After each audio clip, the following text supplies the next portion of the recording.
In the White House, President Eisenhower signs the proclamation that makes Alaska's entry into the Union official, nearly 92 years after Lincoln's Secretary of State bought the territory from the Russian Tsar for $7 million.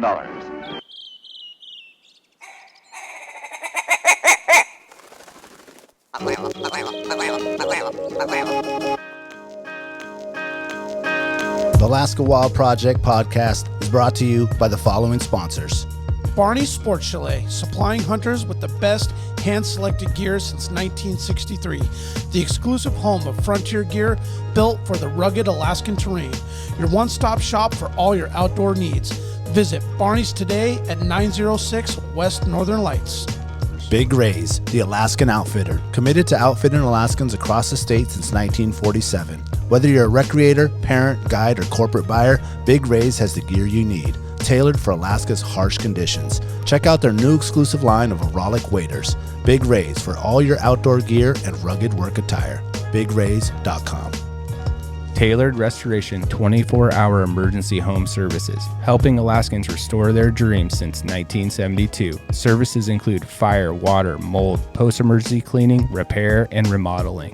Give them a call in Anchorage, Eagle River, Matsu, or Fairbanks. Hit them up at tailoredrestorationalaska.com. Total Truck and Alaska Overlander, Alaska's premier supplier for custom automotive accessories and overlanding products, providing all-inclusive rental vehicles and trailers custom outfitted to explore the Alaskan backcountry with a unique and convenient traveling experience. TheTreehouseAK.com, located at 341 Boniface Parkway, Alaska's own and grown cannabis and CBD store. Ask the bud tender what the strain of the day is to get your 10% off. The Treehouse, where the culture lives. AKO Farms, located in Sitka, Alaska, built from the ground up with concentrates as their single motivation, with exclusive products such as their sugar wax, full spectrum diamond sauce cards, and more. Ask your local bud tender about AKO. Marijuana has intoxicating effects and may be habit-forming and addictive. Marijuana impairs concentration, coordination, and judgment. Do not operate a vehicle or machinery under the influence. There are health risks associated with consumption of marijuana. For the use of only by adults 21 and older. Keep out of the reach of children, and marijuana should not be used by women who are pregnant or breastfeeding. Lawn Pro AK, Alaska's year-round professional property maintenance team. Services include weekly lawn care, custom landscaping, fertilizing, weed control, turf repair, and more. Schedule your free estimate at lawnproak.com. Alaska's OG cider company, Double Shovel, crafting gluten-free colonial-style ciders founded as a healthier, non-inflammatory brew option. Drop by their Pop and Tap room in Anchorage off of 58th and Arctic or visit the second location in Kodiak. Double Shovel, award-winning ciders. The Alaska chapter of Backcountry Hunters and Anglers. BHA is the voice of our Alaskan public lands, waters, and wildlife. Their goal is to uphold our hunting and fishing legacy while keeping our public lands wild. Stand up today and join BHA at backcountryhunters.org. Alaska Mining and Diving Supply, located in Anchorage, is our go-to for powder sleds and utility rigs. Whether you're in the mountains with the Flat Bill Bros, running trap lines, or hauling freight, they have the selection to get you dialed from peaks to the valleys. Find them on Commercial Drive or akmining.com.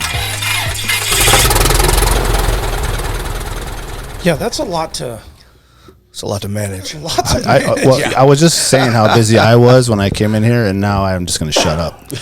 After Sean was just naming all the stuff he's got going on. Yeah, I don't feel like our running gun is quite as bad. Yeah, not as bad. Yeah, but you're not like wearing some sort of like stress on your appearance. Like a guy's got this much going on. My wife's, so I don't suffer from stress, but I am a carrier. That's what my wife says. Oh, I see. Yeah, you get that? I see. Okay. Yeah. She's got to massage a few knots out of the old shoulder and neck once in a while. Every now and then. I get inspired by that because it's easy to get spun up in the I have a tat for that. Dust 21. Remember, that's the year I got it. So remember that you're dust, right? Yes. So you don't get caught up in it. Okay. So I have a tat to keep myself just dust. centered. We're all stardust. Yeah. Damn. We are as dust in the wind. Yeah. There you are. Okay. So that's my centering thing right there. Wow. Okay. I like it. Dig that, I like man. that.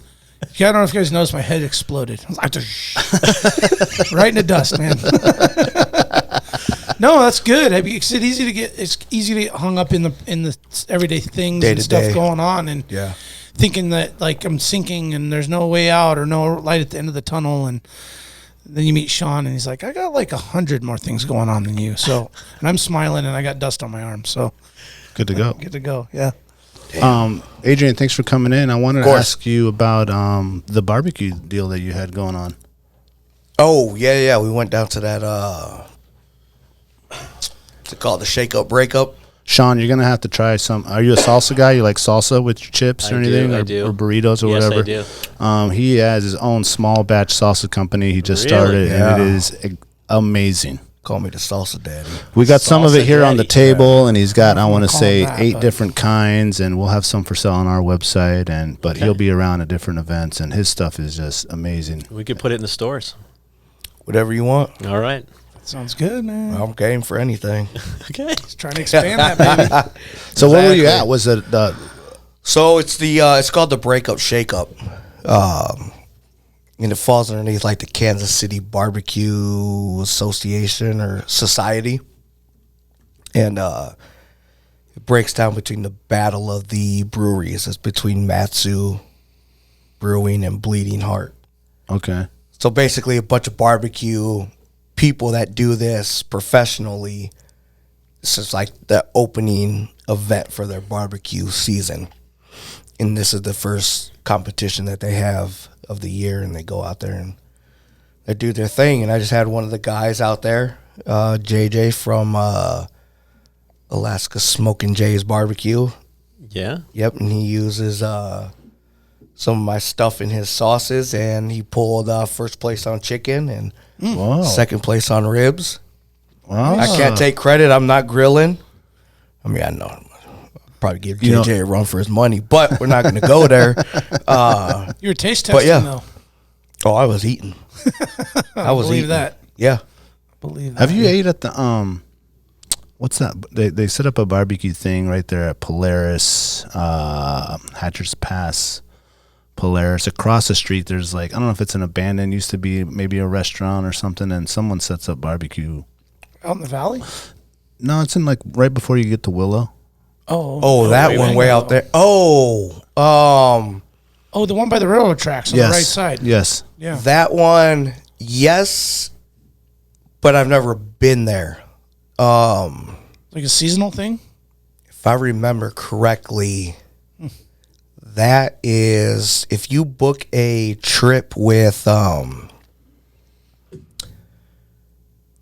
Fishing trip? yeah, Oh, Bear Paw. Fish Bear paw. house? Okay. because I'm sick. I have allergies. You know, so I can't think straight. I'm a little clouded up. Yeah, I'm a little clouded up.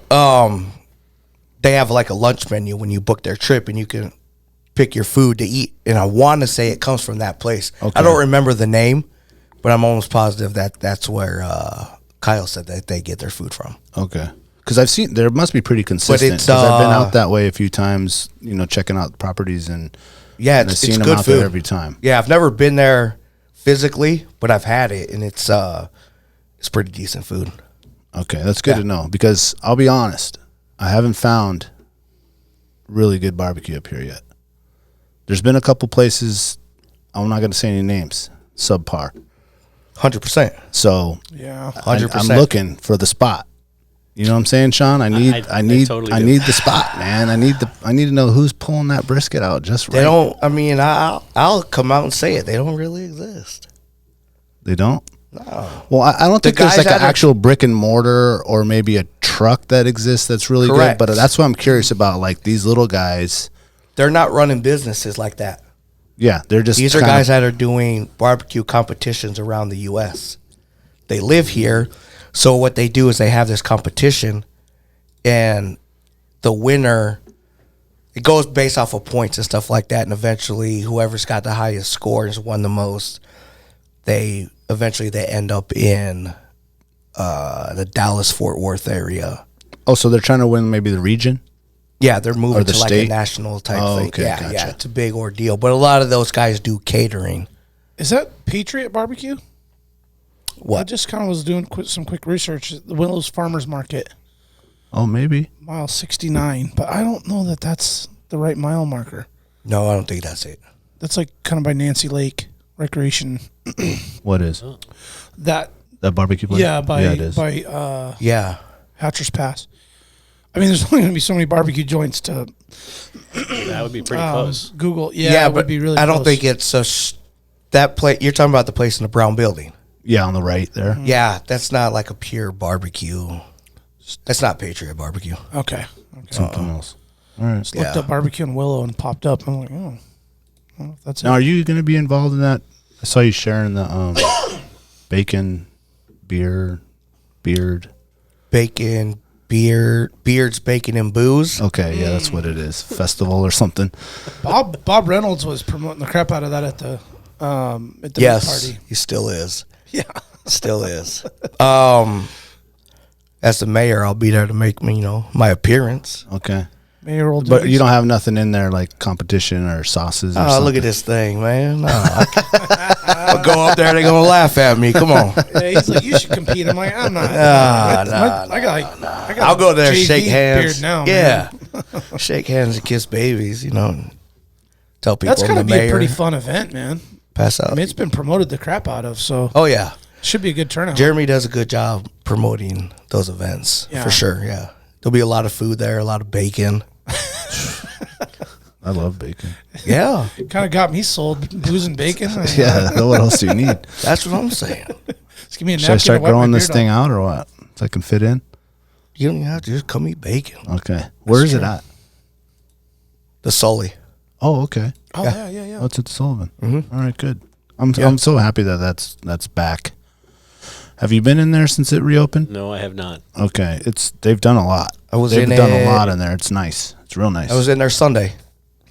Yeah, last time I was there, my homie was trying to get in a fight.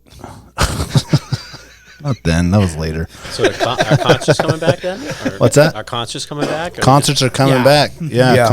Yeah. They had already a big one booked, don't they? Have like Forget. not Led Brock Lindow, the 36 yeah, Brock Crazy and- Fist. Yeah, I don't know. Brock and Bob. Well, I he's thought you were about to say Led Zeppelin. No, it's not Led Zeppelin, man, but that'd be Leonard pretty Skinner. sick. Leonard Skinner. Yeah, Good. I think that's one of the what? first big ones that's coming over there. That's Yeah. Oh, that's gonna be fire. Yes. Yeah, that's set up. Is And they got some other ones too. I can't think of off the top of my head who else, but I know that's one that's going to happen there. There's so many people coming up, you just get confused now as to who's going to the fair, who's going to the airline center, who's Right. going to the Salt. Like, And then the brewery in Wasilla has big. Oh yeah, yeah. Yeah, And the then Eagle River. and Palmer Ale House too. Yeah, it's almost to the point now where, Well, it's good. It's good that there's all. oh, that's going on. 100%. Yeah. And I'm sure they'll all be busy. And then also Sundown in downtown, they do the East Street thing. Sundown Showdown. Showdown, yeah, Showdown. Showdown, Sundown. something like that. Yeah. I got Thrice Sullivan lineup for 2024.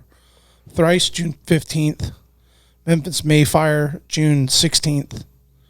Dayseeker June 16th. How's that right? Is it a festival maybe? We had Leonard Skinnerd September 25th. Oh, wow. Ooh, right after hunting season. Yeah, we should be back by then. I wonder if it's I sold want to out. go watch Leonard Skinnerd. That is Yeah, man, that'd be fun. God. It is a busy time of year. It's tough. It's tough. It's a tough one, man. Yeah, And that's yeah, September 25th. That's like you got to get home and stay home at that point because Yeah, you've been yeah. gone. oh yeah. Your wife's like, "Where are you going again?" No. You invite her to that one. Yeah. We'll go to That's how you get away with that. Like, Yeah. That's a date night. yeah. Yes. Yes. I planned a date all by myself just for us. I did plan a date before the hunting season. We're gonna go to that Ludacris, so that she Oh, can kind of perfect. Yeah. remember what I look like before I'm gone for a month. That's another thing that an avid hunter has to be very proactive in your hunt planning, adventure planning, is taking the lady and the family out for recreational or quality time activities. Yeah. Tell Before us you get about out, it. man. Yeah. Assuming she doesn't like hunting. Well, I mean, somebody's got to stay home and deal with all the kids stuff, Yeah, right? That's true. That's true. Yeah, and it's always like at the start of school, and we've talked about this before on the show, but I know you do the same thing, Brandon. It's pretty much all from May till mid-August, or August 7th, I should say. is all family. Every weekend, it's, camping, fishing, hiking, ATVs, boats, all this stuff. Family, because then come August 7th, Yep. I'm gone. They haven't figured out how to move the rut yet. So We've talked about that. Have you? Yeah, we've talked about that on this show, and we've actually talked to some biologists about it, and I'm in agreement that they should move it back. And I am very high proponent that should be holiday. Oh, that's not bad. Just like they do. We just had Pete Chalwowski, who is the filmmaker for PBS. He just did a thing out in Gamble on some whale hunting stuff. Mm-hmm. And the subsistence people out there, they get 10 days a year for subsistence. Yeah, the kids for hunting get subsistence days off school. So I was like, why doesn't Anchorage that? Because that's the reason, like, a lot of times it's tough to pull your kid out of school for, a 10, 12 day moose hunt, Yeah, I'd take that over Alaska Day, honestly. Yeah. Just move it. Oh, yeah. for sure. 100%. Yeah, just add that Even there. if they just gave us like 5. Even like the 4 days after Labor Day. Yeah. Because then you could squeeze like in a 10-day something. 5 days of your choosing. So maybe you could just take all 5 and then commit that to a week hunting trip. Yeah, all you got to do is move around some things within the school district. Yeah. It's not that hard. I mean, I wonder if you took a poll in the community, what the results would be. Like a fun poll that was like, hey, what does this community feel about this? And then propose it and see how many. Because you're going to get families that are like, I don't want to even hunt. I don't care about that. But I yeah, but guarantee maybe they you're gonna want get it a lot for of feedback. Iditarod, or maybe they want it for Totally. ice fishing, or they want it for, bird season, or who knows? something else, or the red season, or dip netting, or whatever they're into. Mm-hmm. So then you'd be able to choose those 5 days, at least for maybe state employees, school district employees, anyone that's like associated with the state. Well, I was liking it for the youth, the kids, because then you're promoting the culture and lifestyle and, independence for food and harvest and the whole thing, the whole like life lesson that is hunting and going and getting your own food. It's part of learning. It's part of life. True. Like I feel like kids should learn that in school. I agree. I agree. Let's have a poll. Okay, maybe we got to do it on our own Instagram. That's what I'm saying, man. See what we have a lot more. You could have something there. See what the people say. Yeah. Yeah, I think I wouldn't be surprised if you had an overwhelming amount of support. Sean, what, you got 10 kids, I heard? Yeah, you're right. I do. That's a lot of days. That is a lot of days. That is a lot. I did it for the PFD. For the PFT. I make damn near an annual salary off these. Dude, what is the age range of 10 children? 28 to 13, or give or take. They change every year, but that's pretty much it. I have I got kids in college and married, but I still have 3 kids left at home. Wow. So. Man, I saw that on their little bio thing. I was This bio thing, I didn't even see this bio thing. Oh yeah, Ryan gave us all the goods. Okay, good. We know a lot of things. It was like it was the meat and potatoes about you, but when the 10 children thing glared at me, that jumped out. Like, well, that's like old fashioned. It's very old fashioned style, Yeah. Like, I might be the last of the Mohicans on that one. Totally. Like I think my grandparents had 7, and I'm like, that's a lot. Yep. And I was one of 10. I was the eldest of 10 myself. Okay. 7. Okay. My mom was 12. Right. 12. Yeah, 12 kids. Yeah, my mom was. I want to say 11. Yeah. Yeah. People don't do that no more. Nope. I don't think my kids will do it. Yeah. I just am trying to figure out, like, how do you even remember everybody's name? Because I mix my kids' names up all the time. I'm like, call them the wrong name. And It's the birthday. Show them the other tattoo, Sean, with all their names. I don't. That's not bad. Or you all name them all the same thing. What's your name again? Yeah, George. It's like George Foreman there, George Jr. So we also got a little note that you grew up in Massachusetts. I did. Okay. I'm a transplant. Okay. Okay. So what brought you to Alaska? So my roommate in college was a lifelong Alaskan, and every day in college he'd say, well, in Alaska, and then he'd end that with some crazy story. And I guess it sunk in because about, guess it would have been about 15 years after college. I'm sitting there at my desk, and I want to do something else, and I see an article about Alaska, and I remember my roommate from college, and I'm like, I picked up the phone, I called him. He had moved back to Alaska, married his childhood sweetheart, and he was there, and I'm like, I'm going to come visit you. And that was the start of it. It's wild how that works out. Yeah. Because at the time, you're probably like, if he says Alaska one more time. And strangely, a lot of his stories about Alaska involved him hunting naked. There was something, he was always naked in these stories. I don't know, he was always doing some rite of passage somewhere. And they became very monotonous in school. But kind of school did What school did you go to? I went to college in Boston. Okay. Cambridge. Okay. I don't know if I can say this on your. I went to Harvard. All right. So this is a Harvard classmate. Okay. Explains a lot. Yeah. Right. Well, a lot. I don't have to worry about,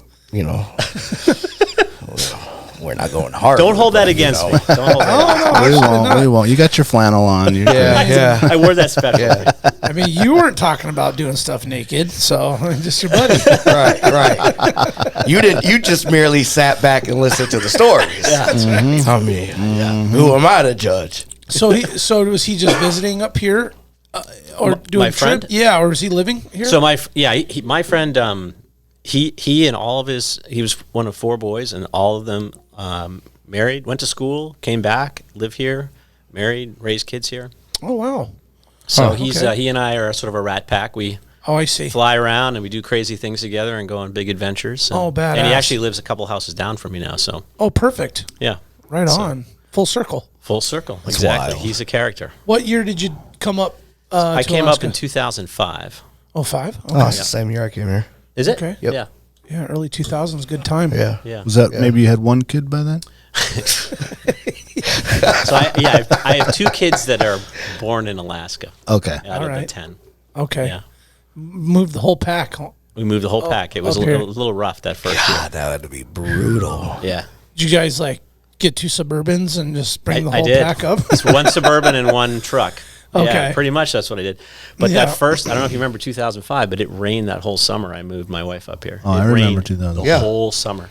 Yeah, because that's when I first got here, and I was like, it was this unbelievable. is not going to work out. This is not going to. That's pretty much what I was told. But then 2005. Then we rallied. Oh, that was a really cold, shitty summer. It was amazingly bad. Yeah. I still hear about it. Did you learn something else wrong? I hear about it. Did you learn to fly before you came, or was that something you're like, I'm going to come up here and learn to do this? Yeah, that was a bucket list once I got up here. Okay. Yeah. And what did you learn to fly on? So I learned first Robinson 44 helicopters, and then after that, I learned it a Super Cub. Okay. So I have my tail wheel endorsement, and then I fly helicopters a lot as well. Okay. Do you have your own? Yes. Yeah, I've got one of each. Okay. Where do you keep the helicopter? Helicopter at my house. Okay. Yeah. Nice. Because I was saying there's not really like a place where you see a bunch stored, or it's not like they could or anything. You more or less try to store helicopters inside. So you have a hangar and you roll it in on a dolly. But I have it at my house, and then I commute to work in it a lot. So. Oh, okay. Yep. Oh, okay. So the one that's sitting outside of the store there. That's not mine. That's not yours. You've been on Merrill Field. Field. Okay. Yeah, that's I don't know what color was it. It could have been me landing there. I think it was red. There's a whole bunch of red ones over there. Yeah. With Alpine. Yeah, Alpine has red. Alpine's got a whole bunch. Okay, of maybe that's what I used to have a red. I have a blue one now, so Okay. it's like a metallic blue. So if you see that buzzing around the hillside or whatever, that's me. Gotcha. Okay. We'll keep tabs. Yeah. I used to have a red one. Was really convenient because they were all red. Got tailwing number. Yeah. But now they went red, so you had to go blue. It just turned out that the next one I bought they had a blue one. Yeah. So. How many helicopters would you say are up here? A lot. R44s. There's I think second to Cubs. R44s is probably the highest population up here. Oh, really? Yeah. They're very, very popular. R44s are like the It's like an executive level. Yeah, it's like a 4-seater Yeah. Robinson helicopter. It's very efficient, priced right. It's got the bubble. It's got a bubble window. Yeah. Price right for who? Well, I mean, if you're going to be in that That's space, a lot of salsa. Yeah. If you're going to be in that space, it's reasonable. Got it. Okay, that's well said. Actually, just right it that way. Yeah. Respectfully. That's an R44. We called that. Yeah. Yeah, Robinson 44. Right. Okay. It's a U.S. made helicopter out of California. Okay. So what did you go to school for avionics or aviation? No, that was a hobby thing. It's kind of like your salsa. I just did it once I don't know. Salsa might be a business. I'm sorry. No, it's okay. All right. It's trying to be, but no, I got up here and I always wanted to fly, and that was part of it. But when I finally got to Alaska, I had time finally, so I just. But as far up. as like the airframe building, that part of it, yeah, the engineering aspect. So I'm a type of engineer, but I'm not that type of engineer. But I'm close enough that I can understand it and work it. So I'm a computer scientist. So my education's in computer science engineering, and it's close enough. Right. You know, if you have a passion for the other stuff, you can kind of make it all work. Okay. But I do want to commend you guys on making that store so beautiful. Thank you. I drove by when it was airframes, before you guys kind of branded. I mean, I drove by. I never knew that was a store until you guys like redid the outside, and then I think you popped some windows there. We did. And I was like, oh, okay, that's where that place. You're talking Merrill Field? Yeah, I think he's talking Merrill Field. Yeah. Mm-hmm. That's the only location, right? No, we have 3 locations, so that's our smallest. Oh, really? We have a huge operation in Palmer. Okay. And then we have another big operation in Fairbanks.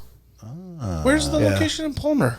It's 81 Commercial Drive, so it's just a hop skip from the fairground. Fairgrounds. Oh, you go to the light, take a right. Yeah, you know where the Wendy's is, or you can stop and get Wendy's there. So we're like behind that. Almost. Oh, really? Yeah. Is that would you say your flagship store is there? That's the flagship store in the sense that it's got the most employees. It's like 12-acre campus. It has a runway. Holy okay. And but the one in Fairbanks is pretty big too. So we bought an old building that used to be, when they were doing the pipeline, we bought the NC Machinery old equipment building up there and renovated that. Okay. And we make our tents and sleds all up in Fairbanks. Oh, nice. Okay. Yeah. So that's where the Arctic Oven division moved? Yeah, so we moved it. It was everything was in like 3 buildings all over the place, and it's all consolidated in the new building up there. Oh, that makes If you go up there, you should take a look. It's a fun store. Oh, we are definitely going to do that. Yeah.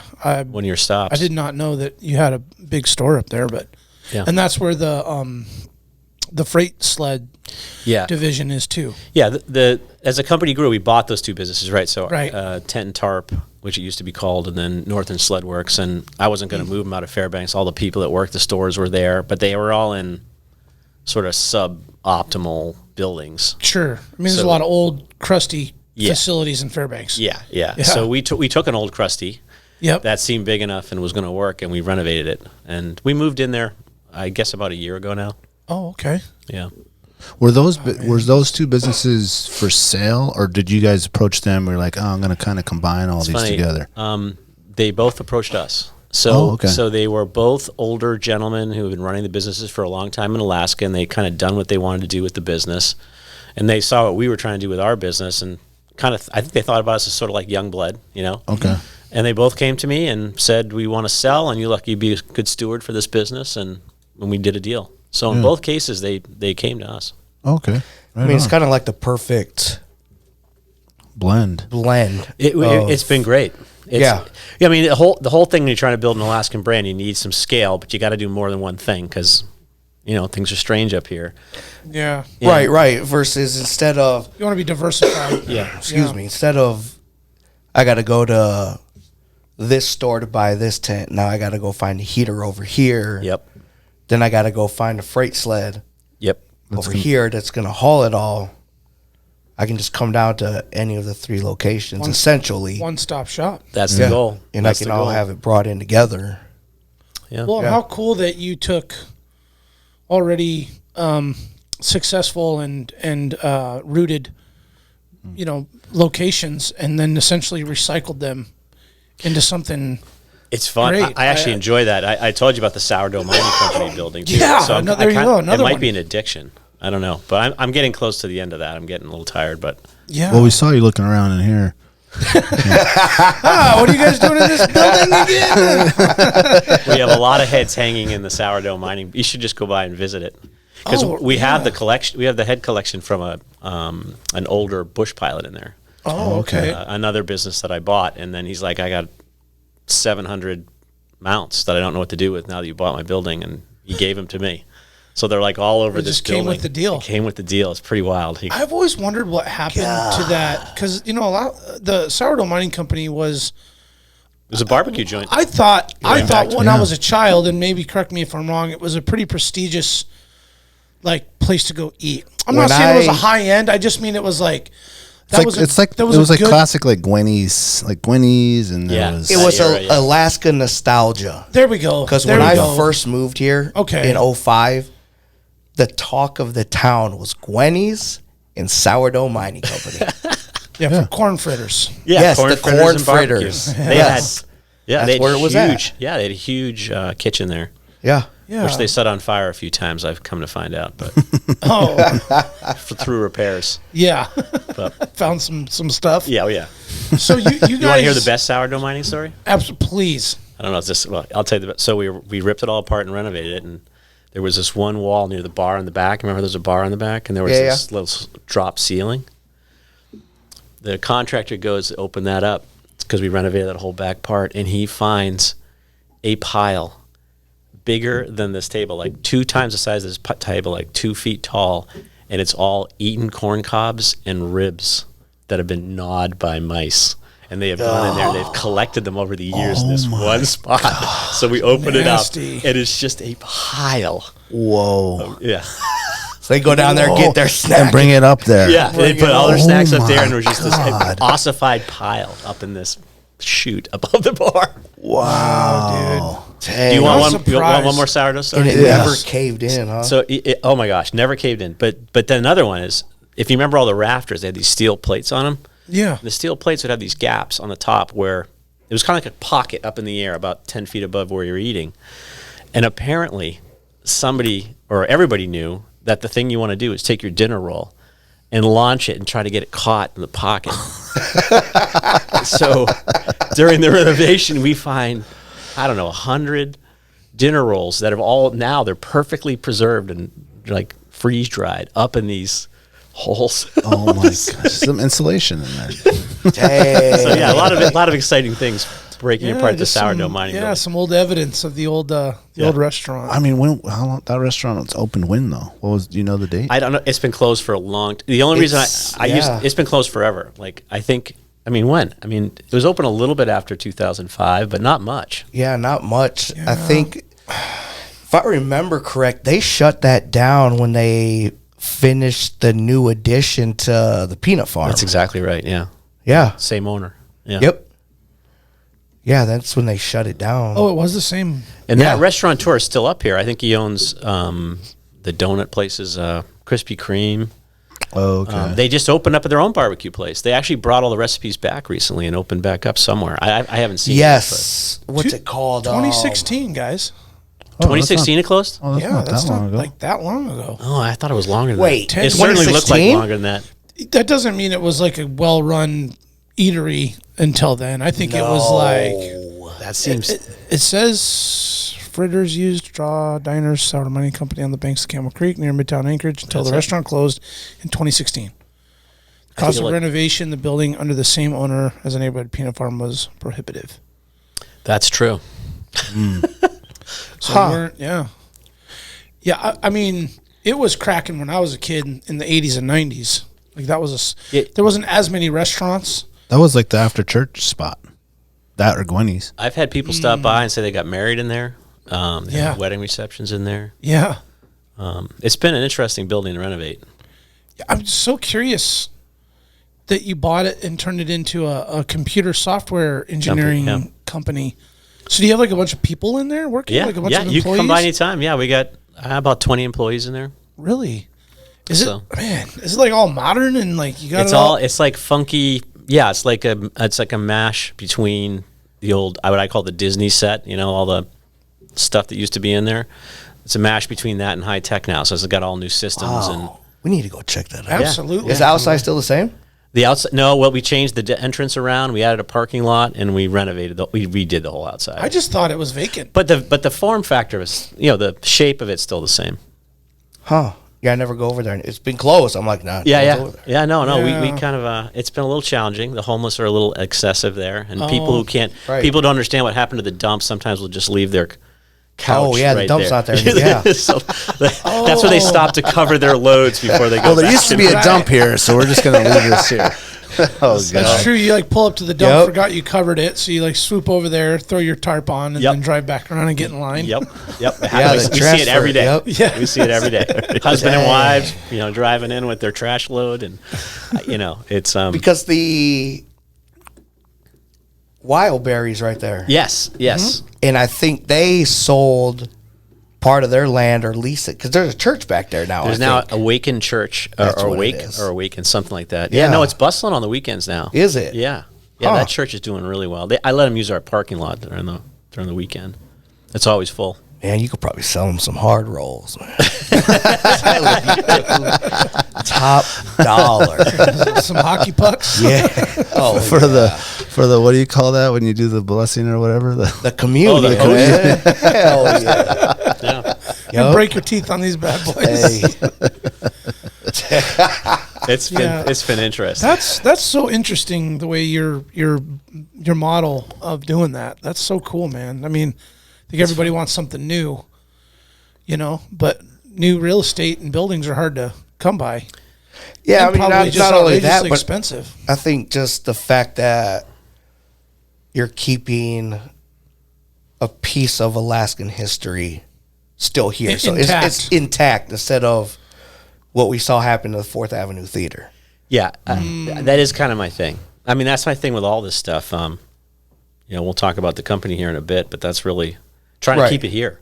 Right. Well, I mean, like Daniel said, I was in the same boat he was at the 5th Avenue store. It looked like a, what are those things called? A Quonset hut? The little... so that probably an Arctic oven. You talking about? The building. Yeah. Oh, the building. It's like a half dome, thing. Hut. Yep. Yeah, the Quonset hut. And then all of a sudden, I drive past it every single day for work. And then I saw guys out there framing it out and putting in windows. And I'm like, what the hell are they doing? Oh, you're talking about something different. Okay, gotcha. Yeah, and then they built it out, and it looks like a legit store. Like, it's a nice store now, yeah. Yeah. Yep. Quonset huts are coming back.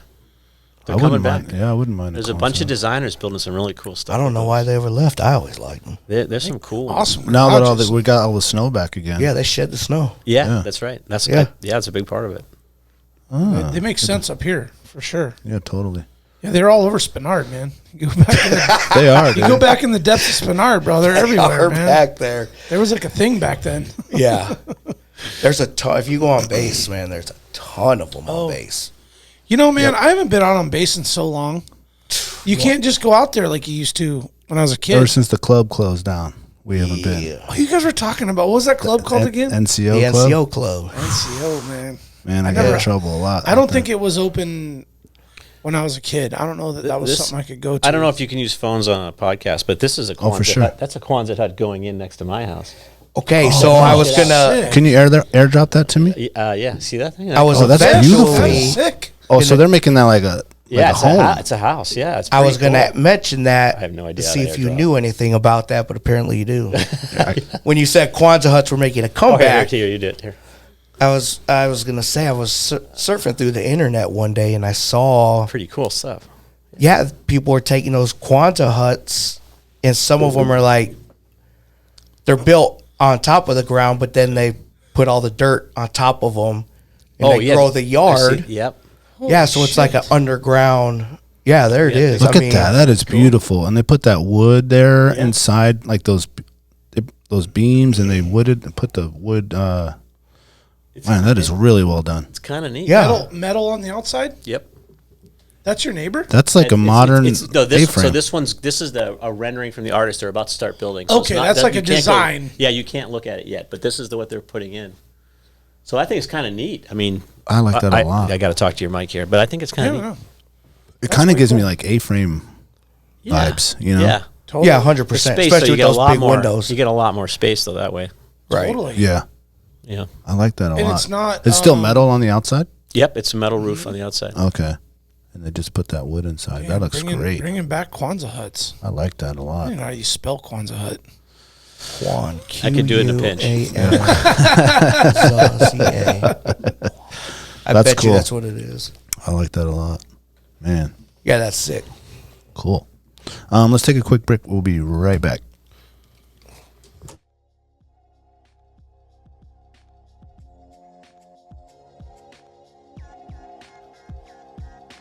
Barney's Sports Chalet, supplying hunters and outdoor enthusiasts with the highest quality gear and equipment since they opened their doors in 1963.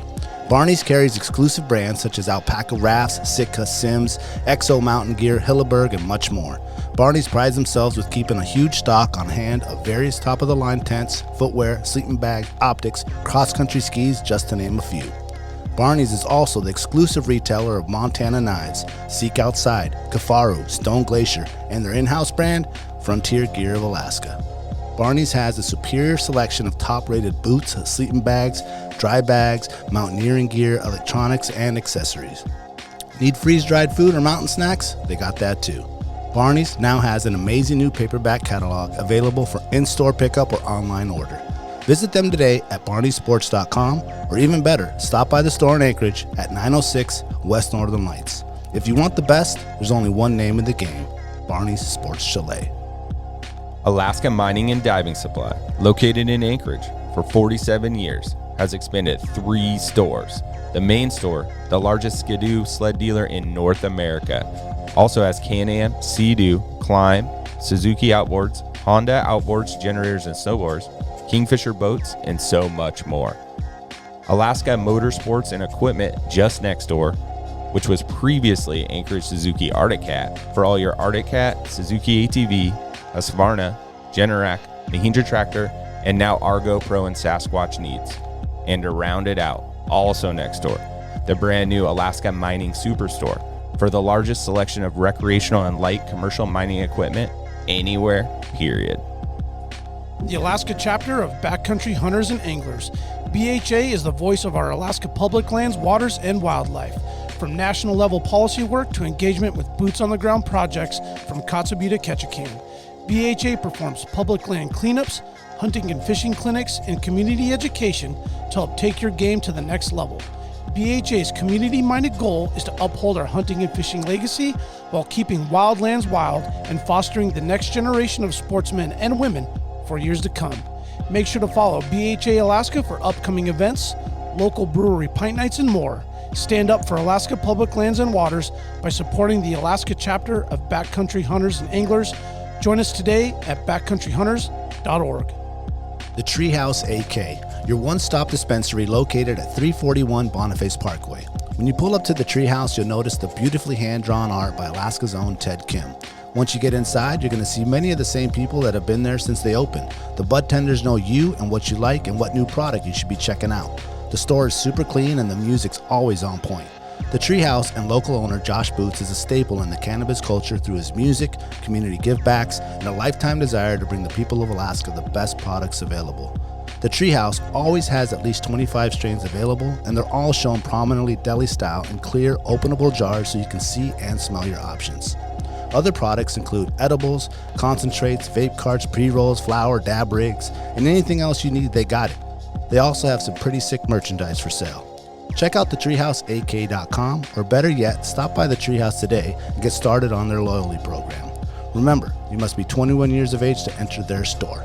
The Treehouse, where the culture lives. Equipment that you guys... Yeah. Oh, okay. What line of work are you in?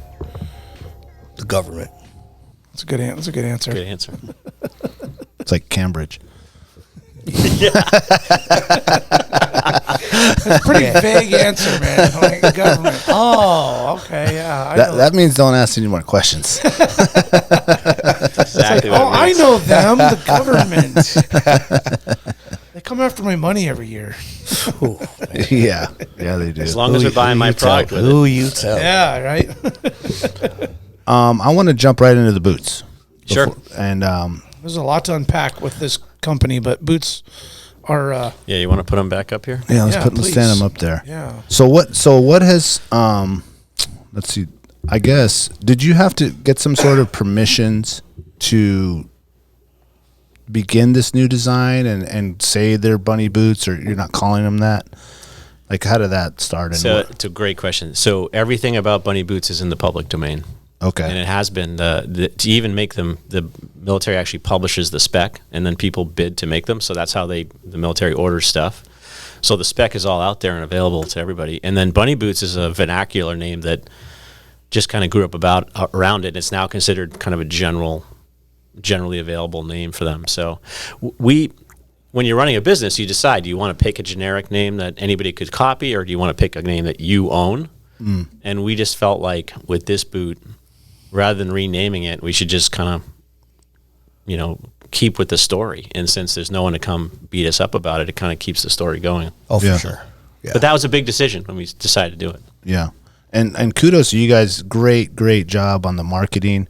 I was watching your guys' social media numbers. And also thank you.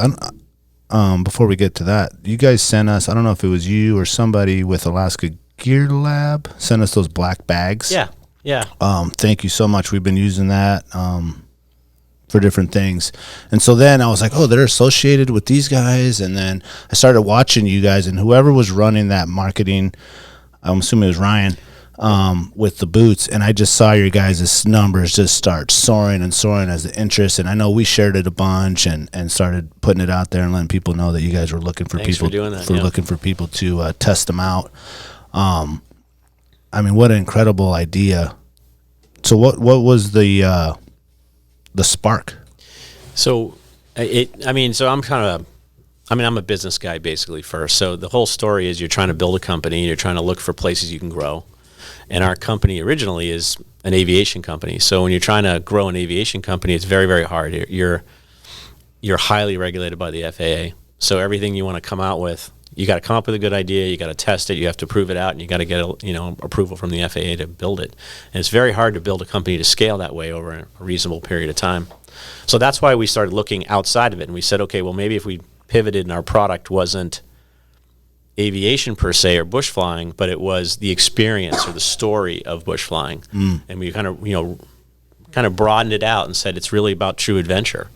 And when we started thinking about that, we're looking around for things that we can kind of add on and make sense to be part of Alaska Gear Company, and that's why we rebranded it from Airframes Alaska.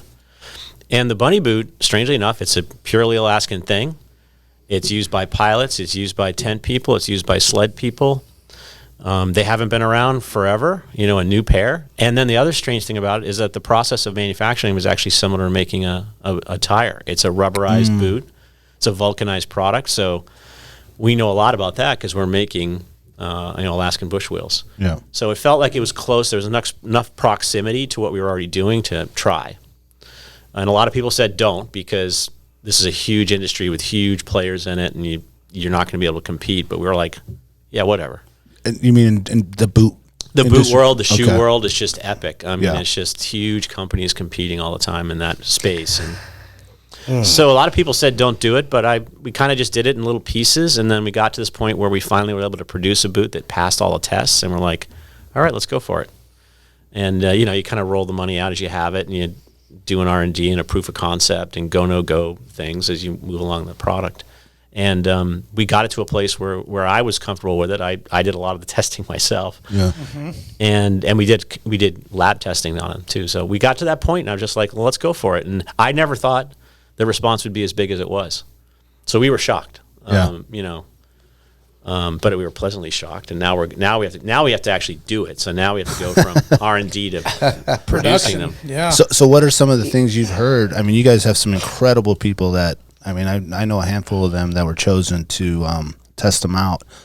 What is some of the feedback that you guys are getting? That's a great question. So we had amazing testers. Like, they were so into it. And matter of fact, this is a tester's boot. Like, you're looking at one that came back from the test, which is why it's all gnarled up and stuff. And they pretty much did everything extreme they could possibly do with these boots. So the story from the test is that people love the boot from here down. So from this basic point here down, and they hated it from here up. And that kind of makes sense from our perspective, because we're a bunch of engineers, and we worked so hard to make sure it was your foot wouldn't freeze in it, that we spent all our time on the process of making it that.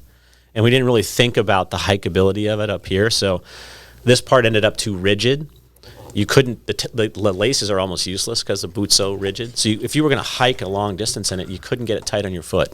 Okay. So people did not like that.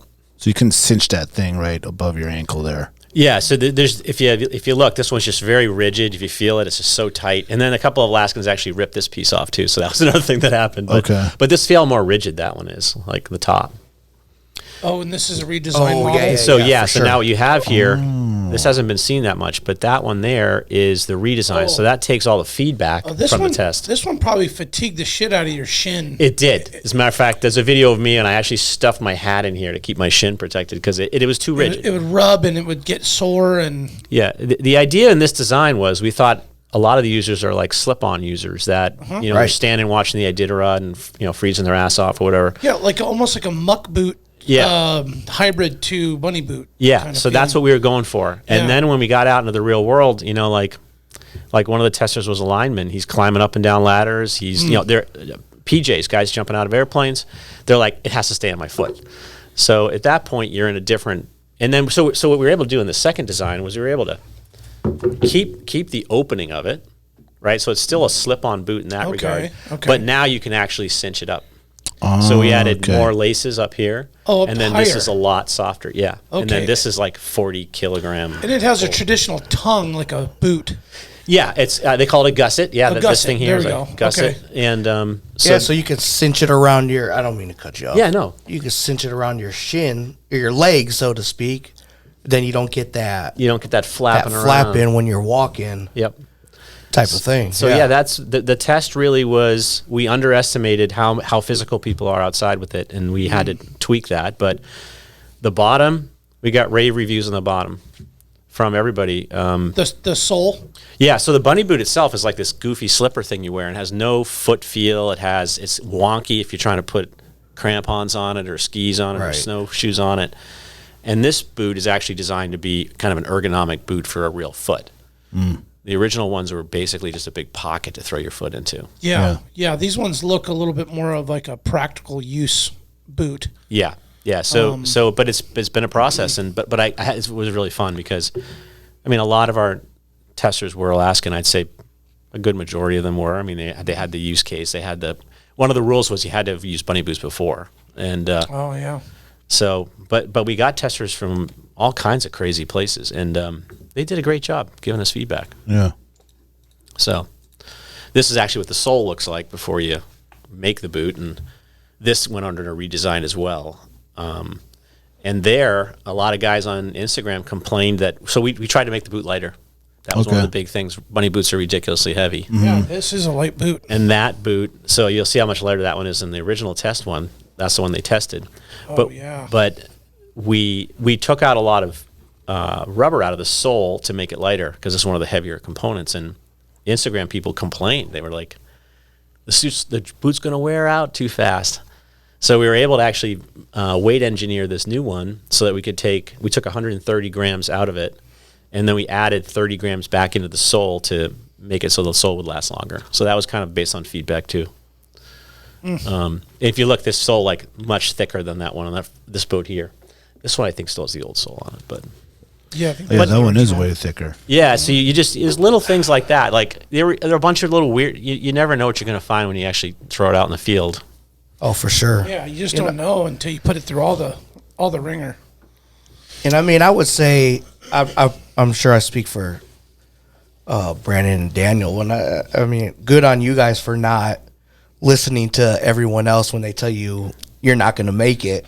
Because I mean, in reality, there are a ton of players in the boot and shoe business, but there's not a ton of players in this business. That's what was so weird to us. Like, it was such a revered design, and yet no one had. And it's a technology. It's a type of technology that's not in any other boot, and we just couldn't figure out why. Why would Alaskans be so addicted to this safety tool, basically, and have no one else pick up on it?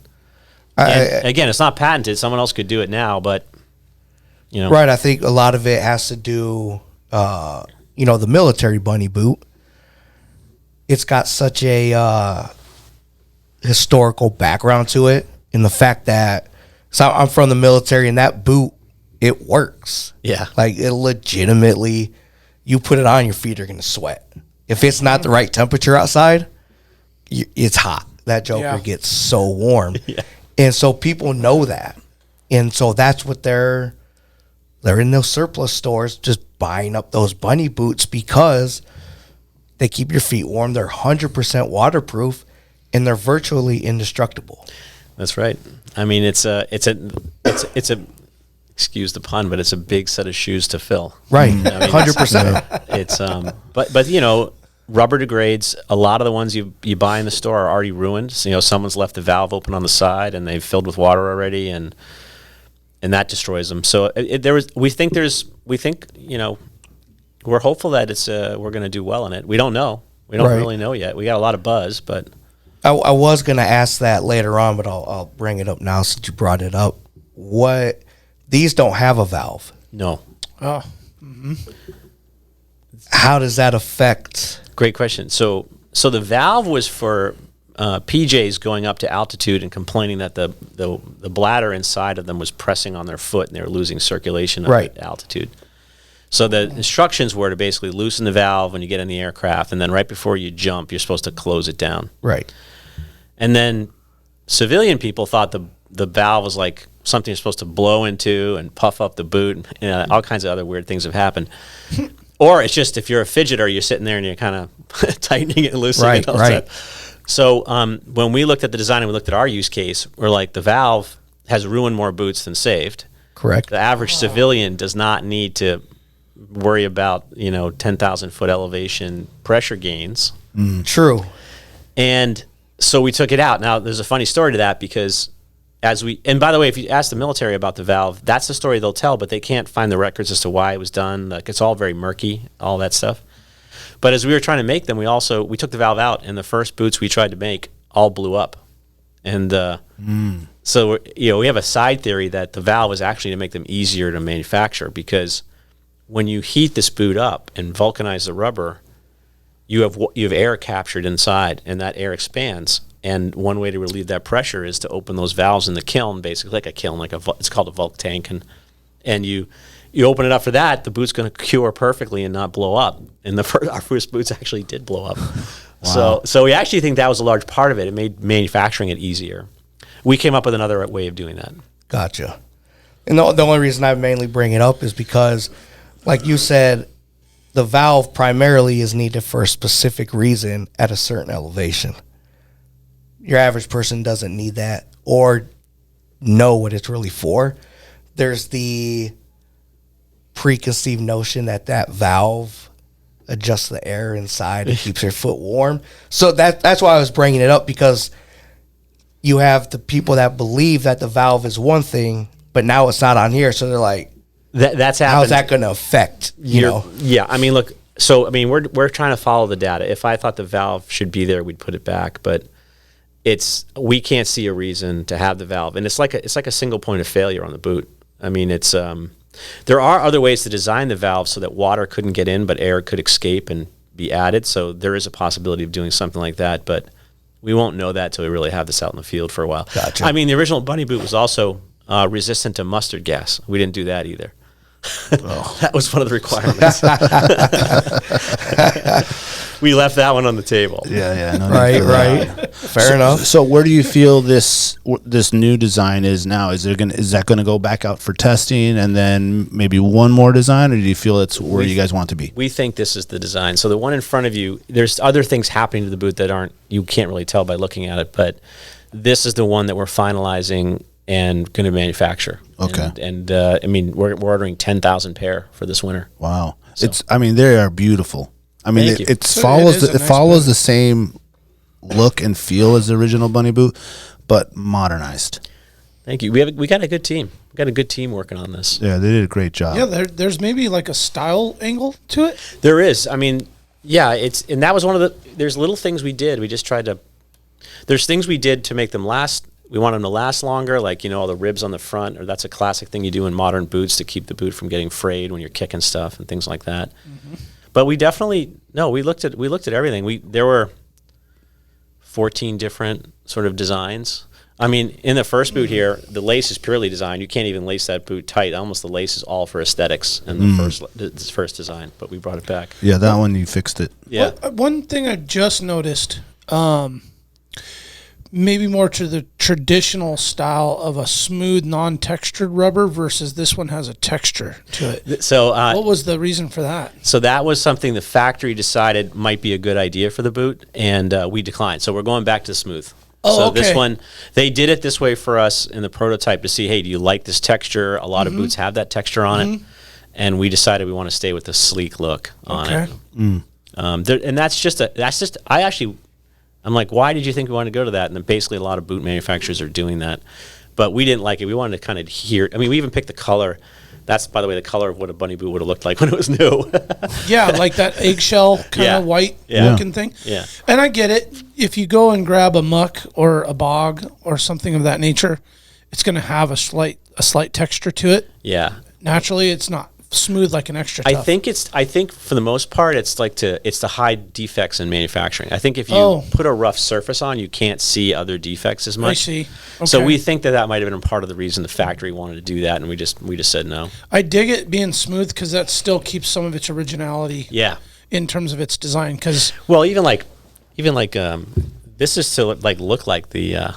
So we did this way because it's kind of where the valve would be. Right. Oh, 100%. okay. Yeah. That's right. Yeah, the valve would be. Yeah, it would be right here. So we kind of made this look like the valve patch. Yeah. To kind of do things like that. And is it taller? Like this looks like what it is 16-inch? Yeah, so it's taller by about, I think, 1.5 inches or 2 inches taller. Yeah. What is the height on this boot? I don't remember. You got a ruler?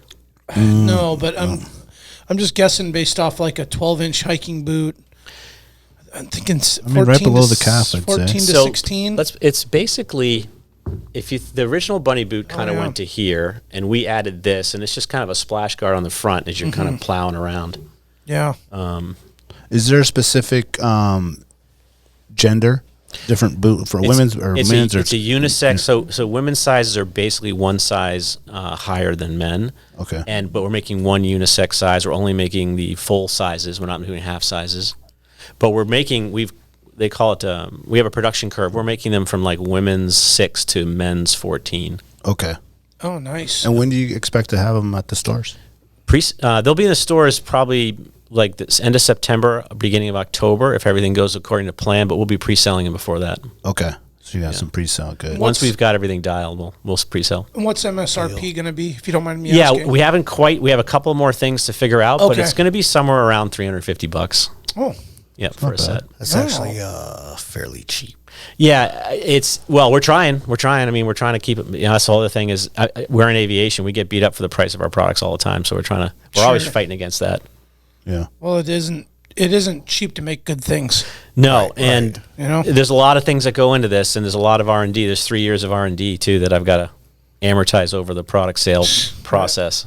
Yeah, there's a lot of money going out before. And it might not. Look, I don't know if it's going to work. Part of the fun of business is, going after it and see if it's going to work. Yeah, throw it on the wall, see if it sticks. Yeah.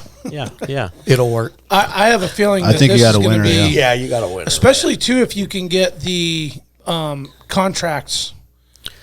That's rolling, and that's probably where you can recoup some of that. That's a big part of it. So we have to sort of prove. So if you can imagine, there's companies like Baffin out there that, the military puts out a contract, you get everybody applies, right? So you gotta prove you can do something better, and that you're a subject matter expert. And I think this launch is about that. Can we clear that, that hoop? And they're interested. A lot of military guys tested them for us. The military put them through tests. One funny story is we're not allowed to see the picture, but there's some. Arctic Warrior of Tomorrow photo shoot, and they asked to borrow a set for that. So we sent them a set, but we can't give you the pictures. Yeah. So we're like, okay. But some badass soldiers got some epic photo with your boots on. Exactly. And then there's a guy in Alaska, I can't remember his name, but he is known as the Arctic Warrior Extreme, knows everything about Arctic, and he ran him around and told us everything good and bad about him. And we got a lot of feedback and a lot of help from a lot of people. So I know we're going to try to do it right. Doing white only? For now, but if this works, man, next year, what color you want? Navy. Blue and gold. Blue and gold. Blue and gold, yeah. Yeah. Okay. Yeah. So I think black. Black is good because, as you could tell with the white, it gets scuffed up. Yep.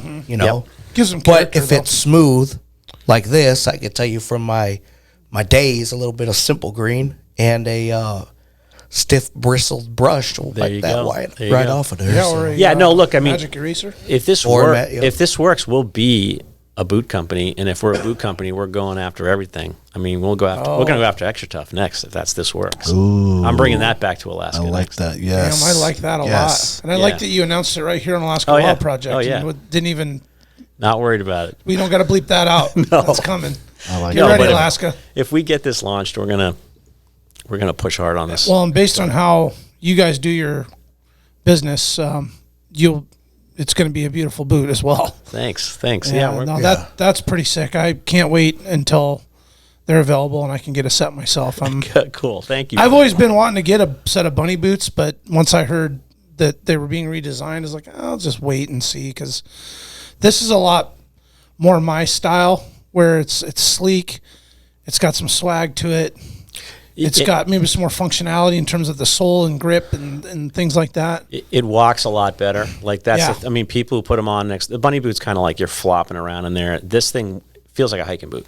So yeah, the original bunny boot wasn't necessarily made for you to go walking around town. No. You know, look what guys do though.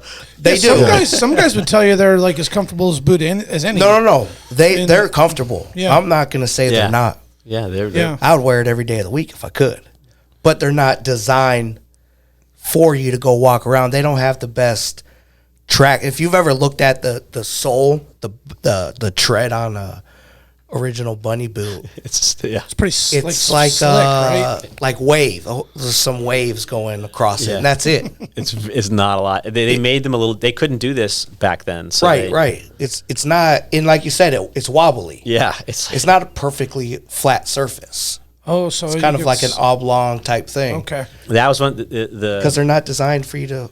Yeah, the U.S. Army testers love this boot because they're always putting on crampons or skis or snowshoes.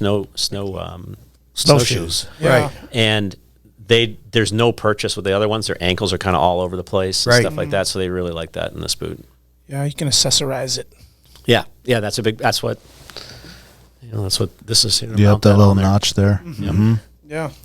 And then kind of in our aviation roots, they're all serialized too. So when we hand you the boot, they're all going to. I was going to ask you about that serial number. Yeah. So we're going to track them, see what happens with them in the field. That's actually a pretty slick idea. That comes from the aviation side. That's what we have to do on the aviation side. So we just copied it. Right. Someone has a complaint, they send them in. Yep. We could create a history on this serial number. Yep. Right down to the batches and all that kind of stuff. Yeah. Very excited for these. Beautiful product. That's a home run right there. Same deal. I was like looking for bunny boots, and I tried on some of the other brands, and then I saw that you guys were doing this. I was like, I'm just gonna wait. So when you see Brandon's name come through on the pre-orders, go ahead and charge him 3 pairs. One for him, one for me, one for Dan. That's right. We might have to buy a set for the whole crew. It's so funny. A lot of the shoe industry is based upon look. They're not really based on function. Like, and there's a lot of BS out there. Like totally, like a -50 boot. No one knew. So you really have to break it all back down to go after something like the bunny boot. But that's why I think no one else has done it. There's a place open for us. You know, if we can get another some more Alaskan revenue going, we're going to do it. Yeah, and it's so nostalgic. Like, it's just one of those things that's just Alaskan, like the Extra Tough, the bunny boot, and we could probably name a few other things that are just like, you look at that and you're like, that's Alaska. 100%. Might be another little kicker to add to that. Maybe develop a sock. We did. Oh. Bingo! When they hit the market, ahead of us. Yeah. When they hit the market, there'll be a sock. There'll be there's an insert in here that adds a lot of. I mean, this bunny boots didn't have this either, but there's an insert. You'll be able to get. Oh, that's stout too. So that's a hydrophobic, and it's kind of a specially designed thing that gives the boot some feel. But you'll be able to buy extras of these. You'll be able to buy socks. What the hell? There'll be crampons that fit perfectly on the boot. Wow. That'll all be with the launch. I like how you put the logo on the bottom there too. Yeah. Of the insole. Yeah. This one. Yeah. You can do a lot of fun with the molding on these things. We keep, that probably made them way more comfortable by putting a real insole it's epic. in there. It's a game changer. Yeah. Yeah. It's like a Smart Foot or what's the other one that you guys like? You can custom order them. Yeah, the green one. I don't know what it's called. Smart Feeder, I think, is the one I'm thinking of. Yeah, before all your watchers... Super Feet. Super Feet. Yeah, before all your watchers complain, this is hydrophobic, so this does not hold water. Okay. But you do beat the crap out of them. So if you want to put a new set in, you can do that. Yeah. So if you buy a pair of boots, you can come into the store and purchase those separately. Yep. They'll be in a separate... Yep. Okay. That's awesome. Hanging on you the wear wall. you wear insoles out. Yeah. Yeah. So we tried to think of those things in this model. Because right there, back in the day, that's what boot, you walk on. That is the bunny boot. That's what it looks like. Yeah. 100%. Yeah. Yep. Oh shit! Really? Yeah, I spent many days walking on that. And now here you are with an insole. Yeah. Damn, I'm old. For the high arch boys. Yeah. And if you go to the Army store, they'll try to sell you a pair of felt inserts, but now you have water in your boot. Yeah. Because as soon as you, the water is not just suck that water up. Yeah, exactly. Yeah, so it's just sweat. It's just, and then that's what gets cold and frozen. Exactly. Well, one of the things that I think is pretty critical and important in today's products is backing them, guaranteeing and warranting. Mm-hmm. What is that going to look like for the bunny boot? We're arguing about that right now. We don't know. There's going to be a warranty. We're not sure what it is yet. Okay. The high mark, I can tell you this. So when we sell a rubberized product like an Alaskan bush wheel, we do what's called a prorated 5-year warranty. So what that means is that if you come to us in year 1 and there's a problem, we're just going to give you a brand new tire. Because it's an art form making these things. You could have all the design right and still manufacture them wrong. But then if you come in year 3 or year 4, we prorate it and we just say you get this much back because it didn't last the useful life. Okay. The weird thing about bunny boots is that there are bunny boots out there that are 30 years old and they're still fine. Mm-hmm. And then there's no one in the boot industry that will warranty anything past a year. Mm. So we've got 5 on the high end, we got 1 on the low end, and we're all sort of arguing about what that number should be. And that affects the price, which is why when you ask me price, I can't quite give it to you yet. Yeah, that's fair. Yeah, and I think you want to warranty your product because you believe in your product, you design your product. Yeah. And you don't want to sell the farm either on like, oh yeah, we'll lifetime warranty it. It's like, well, everybody's use of a piece of equipment is different, right? There's other things like, you don't think about this as much, but when I say it, you're going to know it's true, which is when you start selling direct-to-consumer things like shoes, there's a 10% return rate on shoes. People just buy the wrong size. They get them, they wear them for one thing, send them back. People do all kinds of crazy things when you start making a mass market product. So we're also worried about that. You have to figure into your whole model how many people are going to try to send these back to Alaska. And then you've got freight 2 ways, and you got all kinds of things. Yeah, there's a lot of things involved in trying to price out a boot.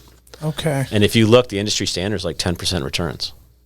Wow. It's a lot. That is a lot. Totally. That's 10% more than anything else I make. So. Yeah, because I was wondering, like, let's per se, like, this sole starts to come apart or something. Mass production, sometimes they're going to get one that maybe didn't come out right. It's been 9 months. You send it back in. Is it something that can be repaired? No. Or is it going to have to be like, no, we're going to have to send you new? Okay. Because as soon as you have an impact on the side, you've got water penetration potential. You've compromised it. You've compromised it. Okay. It's heated and dried in the kiln, and then we seal that pocket, and that pocket is bone dry. And as soon as you, and it's like supposed to be a one and done. So one and done. All these you can't. You can plug a tire and stuff like that, but really most of the things that we'll get a tire for warranty on, we can't fix either. Okay. But I mean, thank you for answering all that honestly too, because I mean that's all stuff that I think consumers think about today. Here, we'll lower them so I can see your face. I like, so look, I'm an Alaskan transplant. I like business, but I love the adventure up here. So I'm just kind of a mash of those two things. And I actually like talking about the model of trying to bring something to market. Yeah, sure.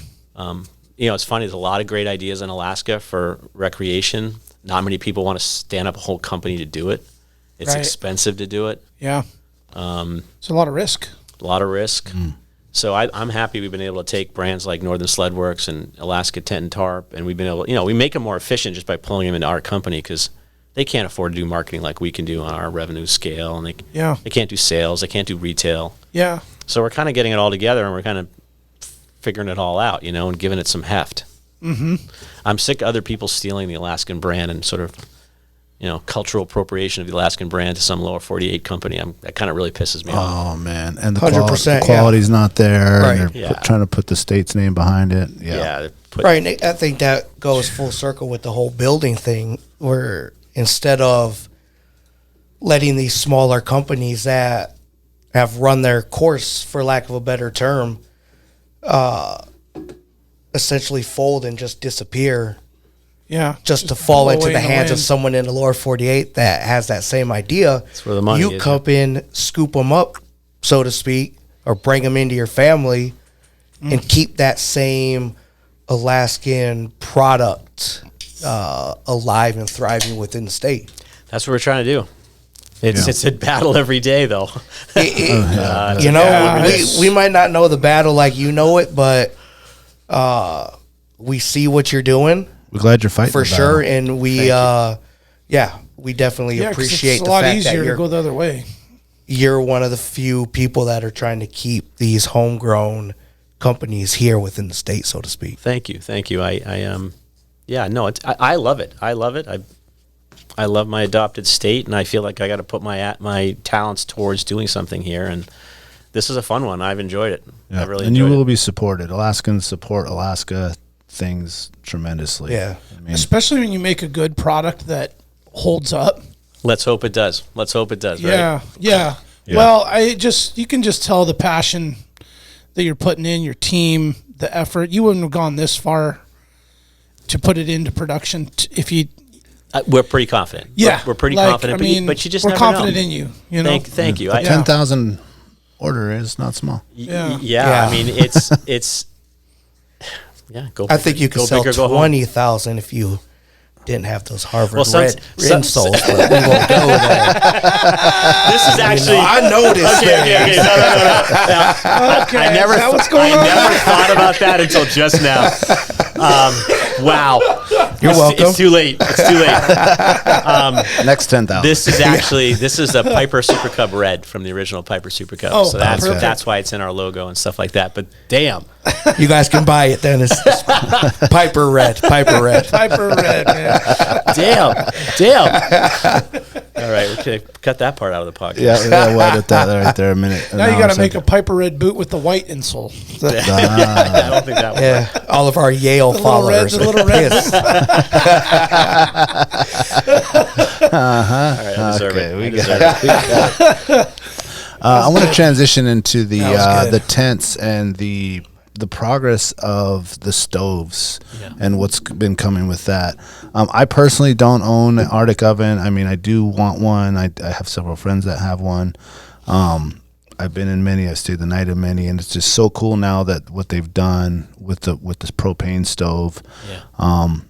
Is there any maybe in the future where there will be a stove that will be compatible for both, for propane and wood? No. No, it's I can't see that happening, honestly. I mean, you can put a propane burner into the other stoves, but with propane, you just have a lot more safety issues that you're trying to manage. And if someone starts, the problem is like for instance, there's some fireplaces where you can put in a gas burner as a quick start light for the rest of it.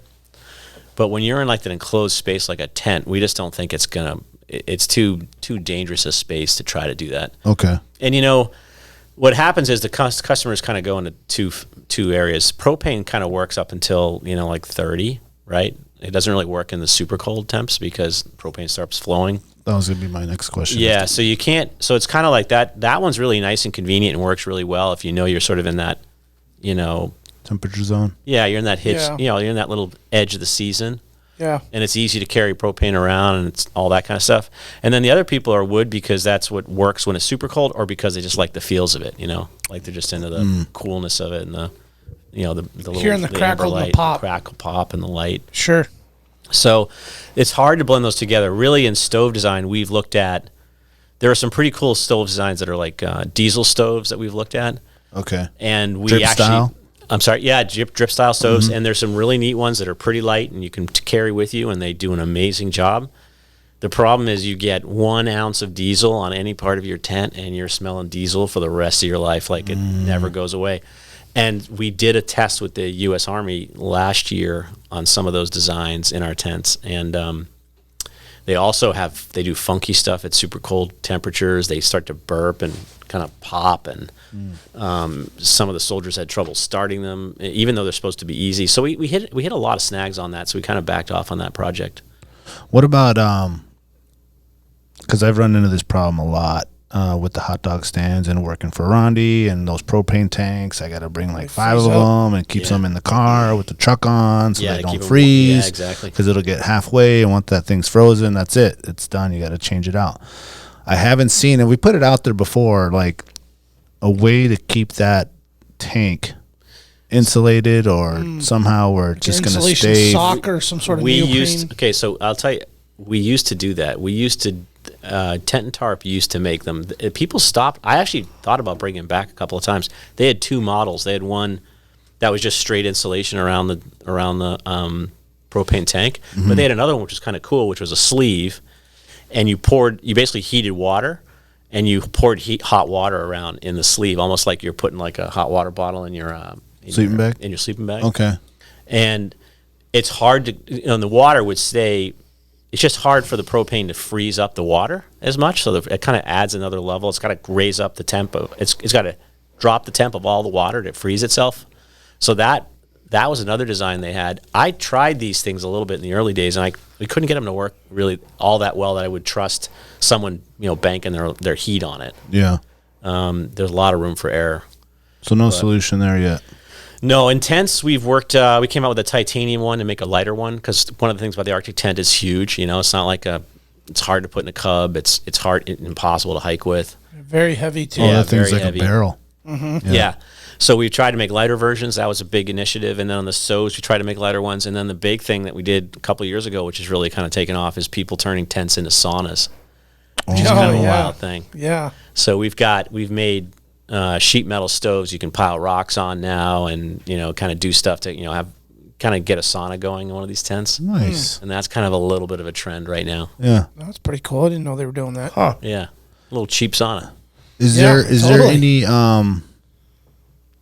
maybe like a 1-man version? Yeah, we have a 1-man version in production. We'll be in production this summer. Okay. Yeah. More backpack style, would you say? Yeah, it is. It's we did it. It was a collab project with some people who know what they're doing in government.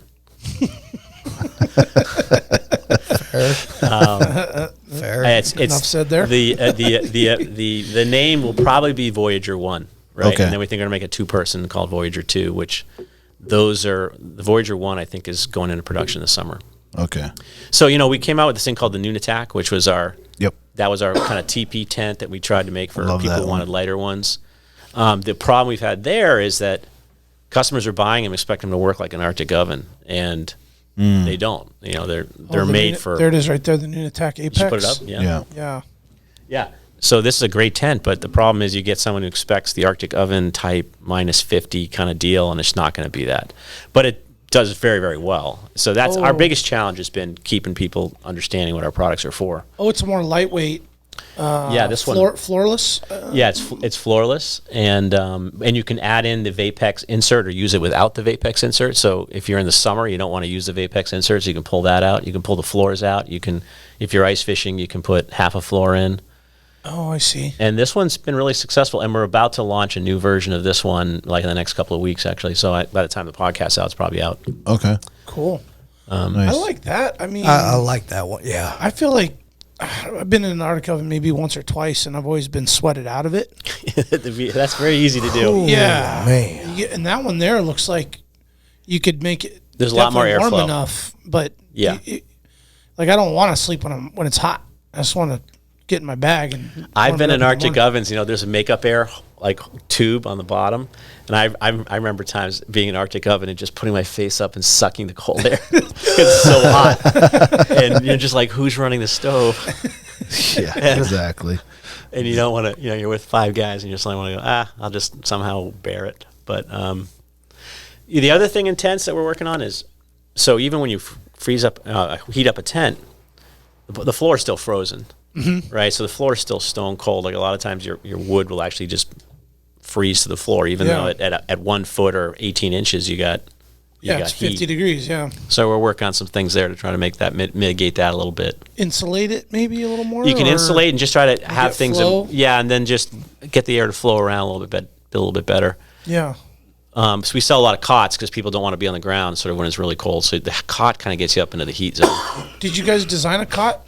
It's a foreign made cot that we took a design that was out there and then we Alaskafied it. Okay. So that's a good word. Basically just every pole's thicker and we got more legs on it and the fabric's heavier. So it's not a lot of camping and stuff is about super light stuff, and we don't play there. We play sort of in the battle hardened stuff. Yeah, exactly. Yeah, our cot will be on the website if you're doing a little searching as you go. Let's see. Would it be let's see, where the heck would it be? Okay. Oh, I want to talk about those logs. Yeah, that's a great sad story. You'll be able to find it up there somewhere, but just type in cot up on the search. There you go. There it is. That's our new one. Oh, okay. Oh, that's nice. Yeah, that looks like a tank. Yeah, we use some of our tank like people to test them.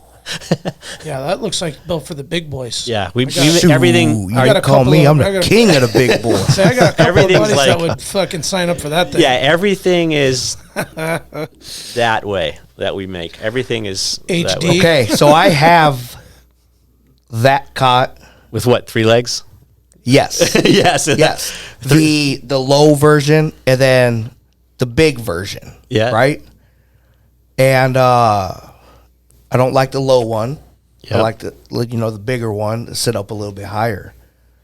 But that design is like a really slick. This is the lower one or the I think it's like, what it is with the XL on there. Yeah. Yeah, it's a little bit bigger than the one that sits like super low to the ground. Oh, and that one breaks down. Is that right? I'll tell you the story. There's like one factory in the whole world that makes all of these that you see from any vendor. You pick the vendor; they're all made at one factory. So the question is, you basically contact the factory. They're going to sell you the stock one that they've designed. But if you go to them and say, I don't know, we got a different use case, they'll literally custom build you one and sell it and make them for you. And what we found is that at our price, we're making the kind of the heaviest one out there, but we're actually cheaper than a lot of the name brand versions of it. Yeah, that's usually a $269 cot. So, and a lot of that stuff coming out of Asia, you've got 5 people taking a slice before it gets to market. We've just gone straight to them and said, okay, you're the expert in these. Here's what we want. And they work hard and they build a good product for us. And then there's still margin because you're cutting out all the middlemen. All the middlemen aren't there. I mean, everybody's taking a slice every step of it. Yep. Okay. Otherwise, and we're all direct to consumer. So what's the build time on something like that if you know how to do it? It's endless. It's there's no way to economically make this. I meant when you actually set it up. You know what? Yeah. I don't know. I haven't actually done this one. I don't know. Yeah, right. But not on this one with not their brand. Oh, okay. But another brand that's similar to this and only has 3 legs. Yes, and it's like 5-ish minutes. Okay. It passed that test for us. We had some really cool stuff. We had. If 5 minutes is even. We're always looking around, and it's so it used to be we had this relationship with a company called Camp Time, which was a U.S. made product that was pretty old school but really well tested and a good product, and they shut us off. They won't sell to us anymore. So then we had to go back out and find a replacement because we sell a ton of them. I mean, people come in for tents, want to be able to buy everything they need for that trip. Mm-hmm. Yeah. So this was our solution. And that's not made in Alaska, but there's just no way to make it economically in the United States, period. Yeah, and the price point is so reasonable. Yeah, so we look at everything and kind of go, all right, where does this land? Yeah, and then it looks like it's a heavy duty cot, but it's not the size of a yard folding chair. Yeah. I've got some cots that are just massive and they take up so they're much comfortable. Space. Oh, sure. Yeah, they're great. But when you have to pack them somewhere, or whatever it is, it's like they're heavy. Yeah, it's cumbersome. Like you're not. I tell you from experience, these jokers right here are so daggone light. It's insane. Yeah, and I like how it comes in a carry bag, and you can throw that into a dry bag. And at first you're like, "There's no way I'm laying on this." Like, You know, if you're gonna build an outdoor company in Alaska, you got a bunch of challenges you have to compete with. You don't want to compete with the mass market. You're not going to make it. So you have to have a different story. And our story is just minus 50, and your tent should feel like you're in a cabin. So you need, that kind of drives the philosophy of how we build stuff in that market, and that keeps us from having to compete with other people or other places. Yeah, you separate yourself. Yeah, so you can occupy a little corner of it. Yeah, we've got your bags up right now, totes and this tripods. This is a new thing for us. Yeah, you're going to see a lot more. We got some of your dry pods. That might have been Brian that sent us those. It could have been Jacob or Ryan or I don't know who it was. Someone sent us some of those. The dry pods are literally they're a Super Cub design product. They're when you go and you're hunting with 2 or 3 people and you're like, okay, let's load up the Cub, and someone will come to you with this big backpack and you're like, like how am I going to fit this thing in there? What you really want is you want to do like a Tetris game, right? You want to pack all the little spots. You want it like modular so you can. So the pods, they're kind of our solution. Give me a bunch of pods and I can shove it in all the spots in the Cub. You're going to basically volumetrically max out the Cub before you weight max out the Cub in most cases. But if a guy shows up with a Barney's pack, like you're like, yeah, that's massive. It's so oddball, and then it's heavier than hell. And so a lot of Cub guys will tie the backpack frame onto the struts outside, and then just put all the stuff, just kind of wedge it in wherever they can. Okay, that makes sense. Yeah, I have I don't know what size I have. Maybe it's about the size of a shoebox. Yeah. Oh, that's a smaller one. Smaller one, and I took the smallest one. And then Jack, we're now making so the big complaint, we had those out for the last hunting season, sold a ton of them. Yeah. You can't tell what's inside because they're black, so we picked black because we thought it was cool. So now there's a line coming out that are all clear. So you can see what you got in there. And our sizes go way up now. They go But again, it's usually just like you have a food bag. You might put your gun in a separate one, and you've got all your oatmeal and coffee in another one, and you just hock them all in there. And it's way better for the Cub Pilot. I loved it. I used my bag a couple times, and I actually take it from ATV. Oh, cool. And I put like my jump box, my little jump pack. Yeah. Some tools, some other like chicken wire, like almost extension of my toolbox, but something that's quicker to grab that I don't have to get the big heavy toolbox out. I can just grab that little bag. And then it got super dirty. It was actually when we did our last Connect ride. It got really, really dirty.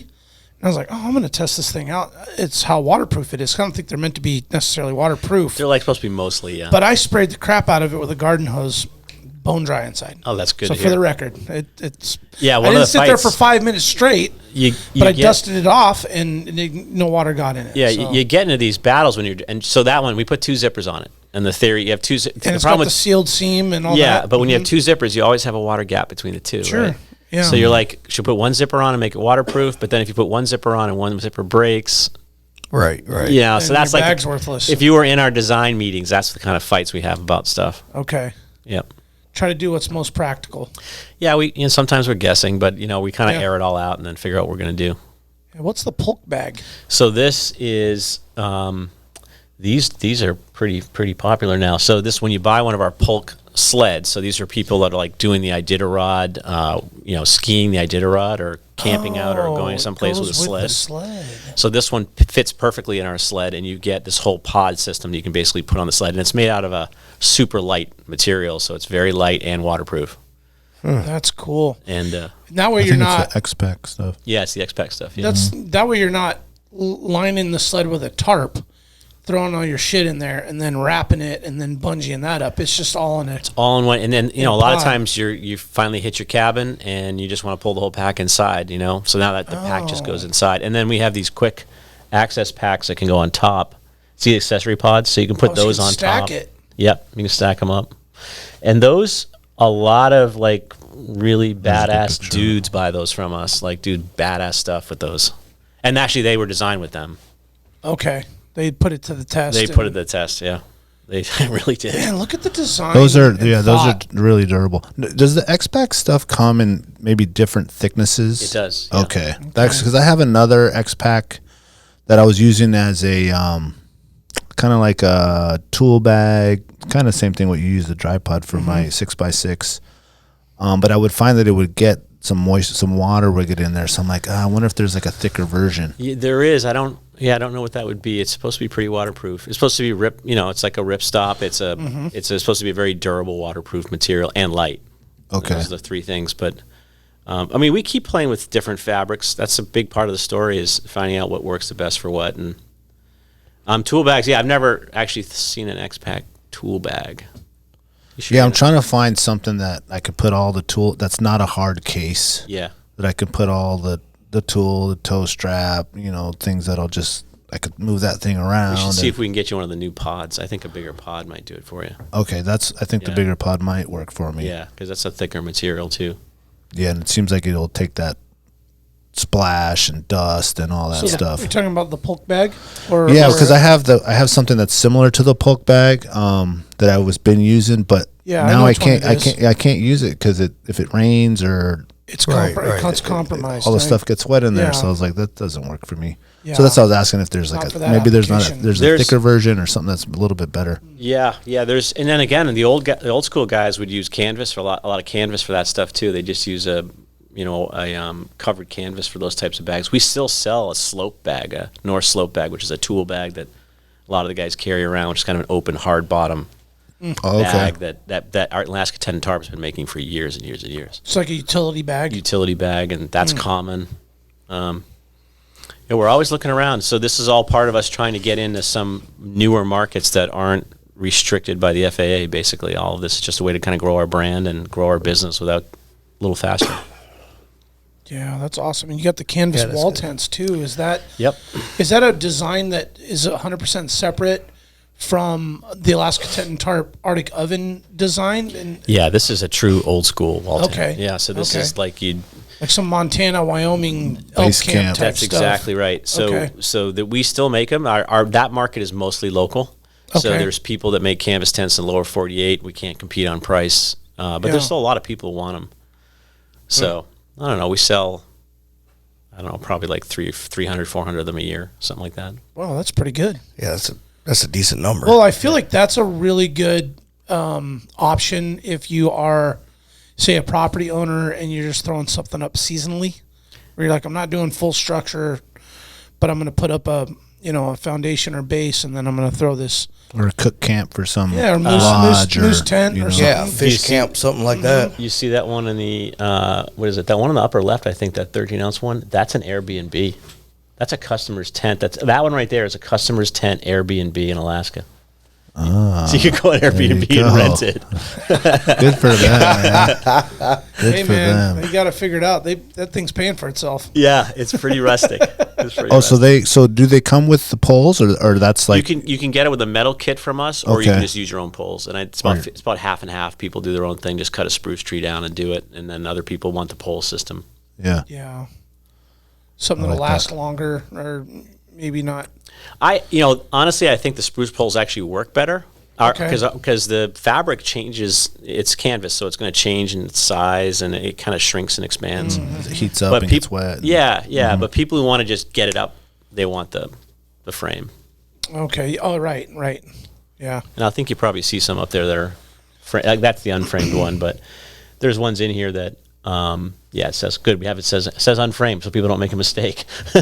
You don't. I think this is a framed one. Yeah, that's a framed one. They're just not. I see. They don't have the same aesthetic. You know what I mean? Yeah. Like, it doesn't have that same. Yeah, it feel. looks a little bit more like manufactured. Like you put your car in it or something. Yeah, like a boat storage. Feel. Yeah, but still nice and clean. Yeah, no, we're those are made in those are made in Palmer now. They were made in Fairbanks for a while. What's the bottom? Is that a plastic? That's just a floor saver. So it's that's a canvas one there. Oh, okay. Thick canvas. We make a top plastic that you can put on the top as a rain fly. So actually that's over the side here. So ground cloth is the purple, the green part, and then the rain fly would be something you put over the top. Okay. So you can accessorize those too. Yep. Those are pretty slick. We try, man. We try. Man, you guys are doing a great job. Oh man, that joker looks like. I honestly, I don't want to go in the store because I will buy some shit. You know what I mean? You might as well bring your Alaska Airlines credit card. Yeah, that's very common. Get some miles out of the very deal. common. Very common. Let's take a quick break. We'll be right back. Okay.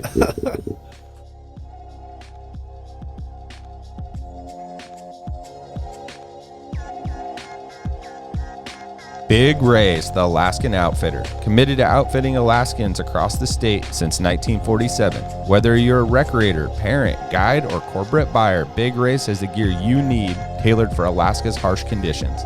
At Big Ray's, you'll find brands like Carhartt, Grundens, Darn Tough, FXD, Okiwear, and more. Big Ray's is your one-stop shop for both outdoor gear and rugged work attire. Check out their new exclusive line of durable but affordable waders, inspired by and named after the majestic Aralak River in remote western Alaska.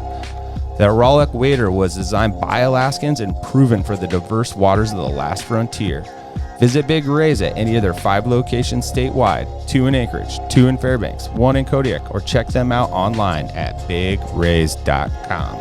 Tailored Restoration, helping Alaskans turn disasters into new beginnings since 1972. Their 24-hour services include fire, water, mold, post-emergency cleaning, and repairs. Tailored built its reputation with years of committed and reliable service to the community with innovative restoration and home remodeling. When you have an unexpected home issue at the most improbable time, Tailored has an emergency response number with trained professionals available to help you anytime, day or night. Tailored Restoration has locations to serve you in Anchorage, Eagle River, Matsu, or Fairbanks. Give them a call at 907-344-1239 or make an appointment today at tailoredrestorationalaska.com. Total Truck, Alaska's premier supplier for custom automotive accessories and overlander products. If you want to customize your vehicle, talk to the team at Total Truck, where you'll find their expertise along with top brands such as ARE, RSI Smart Caps, Goose Gear, iCamper, Frontrunner, Rigid Lights, Rhino Lining bed liners, and everything you need to outfit your truck or SUV. Want to turn your truck into a sleeping option? They have rooftop tents, custom camping equipment, electronics, and solar energy packages to keep you powered up deep in the backcountry. Stop by their store location on Dowling between the New and Old Seward Highway, or check them out at TotalTruckAK.com.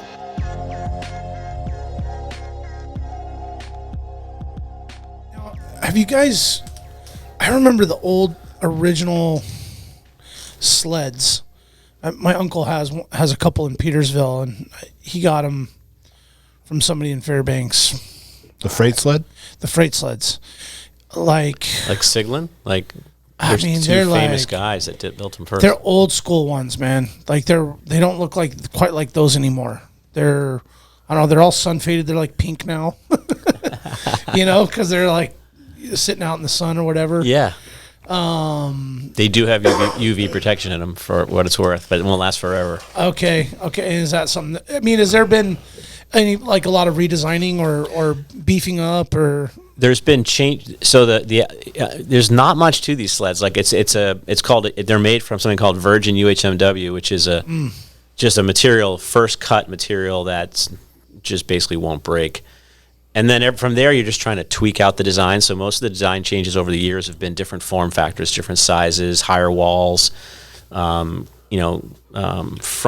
things to deflect snow, things to put 2 in tandem, things like Lots that. Of tie-down loops and stuff maybe integrated into them? Yeah, so this rope is the most versatile one. So those ropes, that's just a hydrophobic, Arctic rope that won't freeze, and you just start ratcheting things down with that. Okay, cinching things to it. Yep. What's really nice is that front part there, so you don't get all that snow. Yeah, it's like a snow shield. And we do make one that kind of cups all the way over and back for people who are really just honking it and don't want to get any snow in there. And then we're coming out with a whole bag system for these freight haulers too. I don't know if you've probably taken out, you try to take out those bins on these things, and you rattle them down the trail, and everything gets destroyed. Oh, hell yeah. I mean, there's nothing worse than towing a sled behind a snow machine if you want to destroy everything. It's the worst thing ever. Yeah, we view that as like you better the ultimate tie it down case. tight. Yeah, and there's been designs they've come to me, everything that I think's going to rattle apart, I've seen these diesel cans just explode after a while, and so we're trying to come up with a bag system that will absorb some of that hit. Okay. Like a padded? Yeah, padded bag. Yeah, it's a bag design they use on the pipeline. We make for the pipeline, and we're trying to tweak it for this.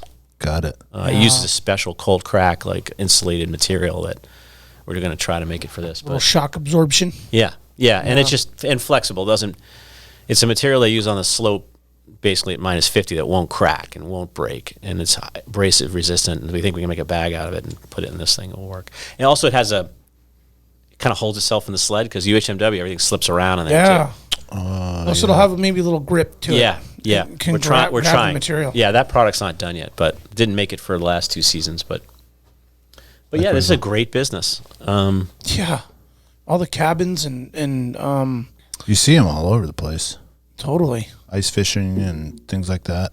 Yeah, one of the funnier customers we've had of late. What's Elon Musk's Starlink, yeah. Well, not Starlink, but what's the one that shoots the rockets? SpaceX. Oh, yeah. We had to sell 6 of these to SpaceX. They use them when those rockets blow up. This is what they use to go collect all the parts. Oh really?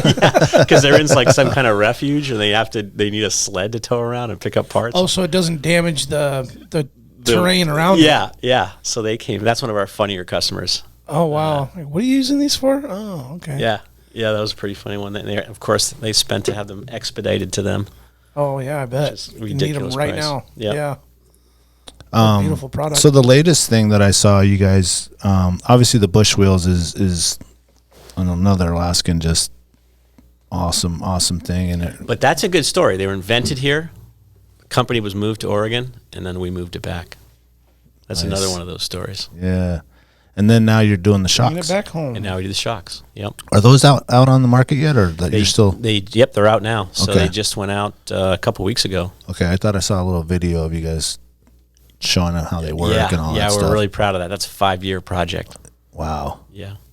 There's one lower 48 competitor for them in that case. What kind of shocks are these? What are these? So these are Super Cub shocks. So they Okay.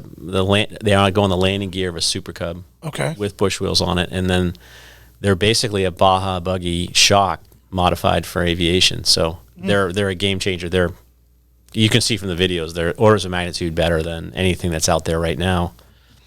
There is one company in lower 48. My rule is that we never build anything. We never bring anything to product that competes with another Alaskan company. There's just no point in it.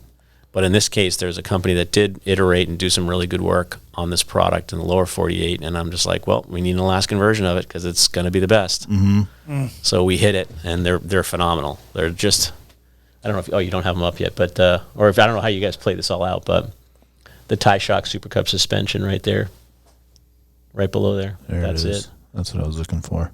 And there's a video. This is our world-class Alaskan bush wheel pilot who did all the testing for him. Who's that? I know that guy. You were going to ask me, and because I'm on a podcast, who is that? I'm not going to think of his name. Maybe the name's here. Lonnie. His name's Lonnie. Okay. Can we play that? If you want to, sure. Yeah. Let's play. Yeah, there's his name right there, Lonnie. Yeah, I can't pronounce his last name, but Lonnie. Abersetzer. But it's I know him somehow. There's the drop test videos are the really cool ones. Okay. Oh, is that not this video? That's not this one. If you do the YouTube videos, you'll get to the drop test videos. Sorry, Daniel. I thought we were hooked up. No, I should have did it, but it'll just take a second. Well, he's doing that. Bluetooth Yeah. I don't mean to change the subject, but go we're ahead. talking about. I think I saw it was you on a video of you have old plans. Oh yes, we do. Yes. That's another Alaskan story. Yes. Yeah, Rodger Bore. Rodger Bore was a famous iterator of the Super Cub design, and he had all these STCs, which are licensed from the FAA to. I don't know if you know, STCs are these. Right. It's how you're allowed to make something to change a plane, and he had all these ones, and he died, and his children had them, and people still wanted them, but the children were like, we don't know what to do with this stuff. We don't really take. They were getting random calls in the middle of the night saying, how do I get these drawings? And they hadn't kept up with it. So they came to us and said, will you just handle this for us? And we're like, sure. So we went through and organized all their data, got it all rechecked with the FAA, and we put it all on the website. And now you can just come to us, order that STC. We kept them in circulation, basically. And then we pay the money out. We keep a percentage for doing the work, and then we pay the money out to the family. But it's another way of just keeping That's it awesome. going. Yeah. Hell yeah. Yeah. Yeah, so you saw the Rodger Bore story. Right. So you're Yeah. essentially keeping his Legacy. His story legacy, alive. his designs Yeah. in production Yeah. And we do it in Alaska. We resell a lot of Alaskan inventors stuff, or STC holders. So there's a whole bunch of people who've come up with some designs. They own the licensing for it, but they don't want to run a store. Right. So we're like, yep, bring them in, and I think we charge 20% on the sale, and we remit them a check every month for what we sell, and that just gets us kind of one-stop shop, and then that person doesn't have to do all the work. Because, it's like marketing, website, answering calls. Do you have a credit card processing system? It's like all these things you got to go. You quit it like step 5. Yeah, I'm good. There's a lot of Alaskans that have done that. They kind of got through the design phase, and they're like, I don't want to run a business. Yeah, selling this will suck. Yeah. Well, that's literally about what they this say. salsa I got. There's a really cool guy, Short Final Fab up here, which we've been doing work with for about 2 years. And he makes like plane jacks and all kinds of tools for working on your aircraft. And he's one of those guys. He loves to invent. He runs his own machine shop. He builds his own product. But he's like, I don't want to talk to people. So we're like, okay, we'll do it. Yeah. I saw the video, and yeah, you're right. That's a cool. Yeah, no, it's pretty interesting, to see that. I mean, I think you unrolled one of them, and obviously I don't know what I'm looking at. It's old school though. Yeah, it's just old school cool story renderings of I forget blueprints essentially of plane parts. Yeah, you're right. Were you able to find the video? Oh my gosh, that's not it. Hey, Tom. It's just an ad. Tom Brady. Is it this one, the new standard for Super Cub shocks? That was the only one I saw. Yeah, it was the one with the gentleman. What was his name? Here, so let's see what that one is. That's still more ads. Let's go ads. Yeah, almost there. It's like a 14-minute. Yeah. This is a long video. Is one you want. Well, this is a long form one. But go. Did you go to our channel on Alaska Gear Company? Just click on. And then the videos. Let me just see if I can't find it fast. I'm going to bail. You're right. I don't see it. Maybe it's not on the YouTube. Maybe it's on your Instagram. Yeah. Can you do that? Yeah, definitely. I thought it was on both. Yeah, maybe it hasn't got to the. I saw something else on there. The designer. You guys building frames for the helicopters too? We don't. We don't right now. No. Okay. We've thought about this it. This one here, right? Yeah, that one. This is the market leading. So this is a comparison of the lower 48 competitor part. So this isn't the legacy part, but these are all FAA drop tests. So, in these drop tests, we're doing an FAA required test using a special machine to watch how these systems perform. And then this is the actual results. So it's kind of cool. You can see kind of how our tire performs and theirs performs. And what you want is you want a very little rebound. On a plane. I'm so good. Can I see that video again? You know what? Go back to Instagram. Let me show you a better one. It's even easier to see. This one you have to be a little more technical or know more about it to understand. But yeah, but you guys are the green. Do this one. Yeah, do this one here. This one's actually more fun. That is how Super Cubs normally land. They land like that, and you can see it's 5.32 Gs right in this test, and they bounce right off the ground. And then this was another Alaskan design that a guy came up with. It's a little better. All right, and then here's ours. Oh, boom. Oh, wow. Like no bounce. Yeah, half the G's and no bounce. And that's when you can't apply brakes in a Super Cub if you're in the air. True. Yeah, you can't. That is the key. Ain't going to work. Yeah, so that is the key thing. So when you hit that ground, you honk it in there. So you're essentially just laying it down. Gymnastics, man. You're sticking that landing. That's exactly right. And this is where the Baja community just had the off-road community had just totally killed this story. They just nailed it and figured it all out, and then we just took that technology up into a Cub. That's cool. Man. Isn't that neat though? It's pretty obvious when you look at it that way. You see it right away. Look at that, man! It does. It just there's no bounce. Yeah, and that's epic. Well done. That's what you're trying to achieve. That's what you're trying to achieve. You want to be able to apply brakes on the ground. You don't want to. Yeah, you don't want to hit the riverbed and. Yeah, and sideways, around. right, left. Because we've all seen a video of a Cub landing in like a tight little spot and watching it bounce around, and the pilot's done that 100 times, and that thing's just. I thought that was the standard. Like that's just how they land. They just they do say bounce, dissipate the G's, but this is a game changer.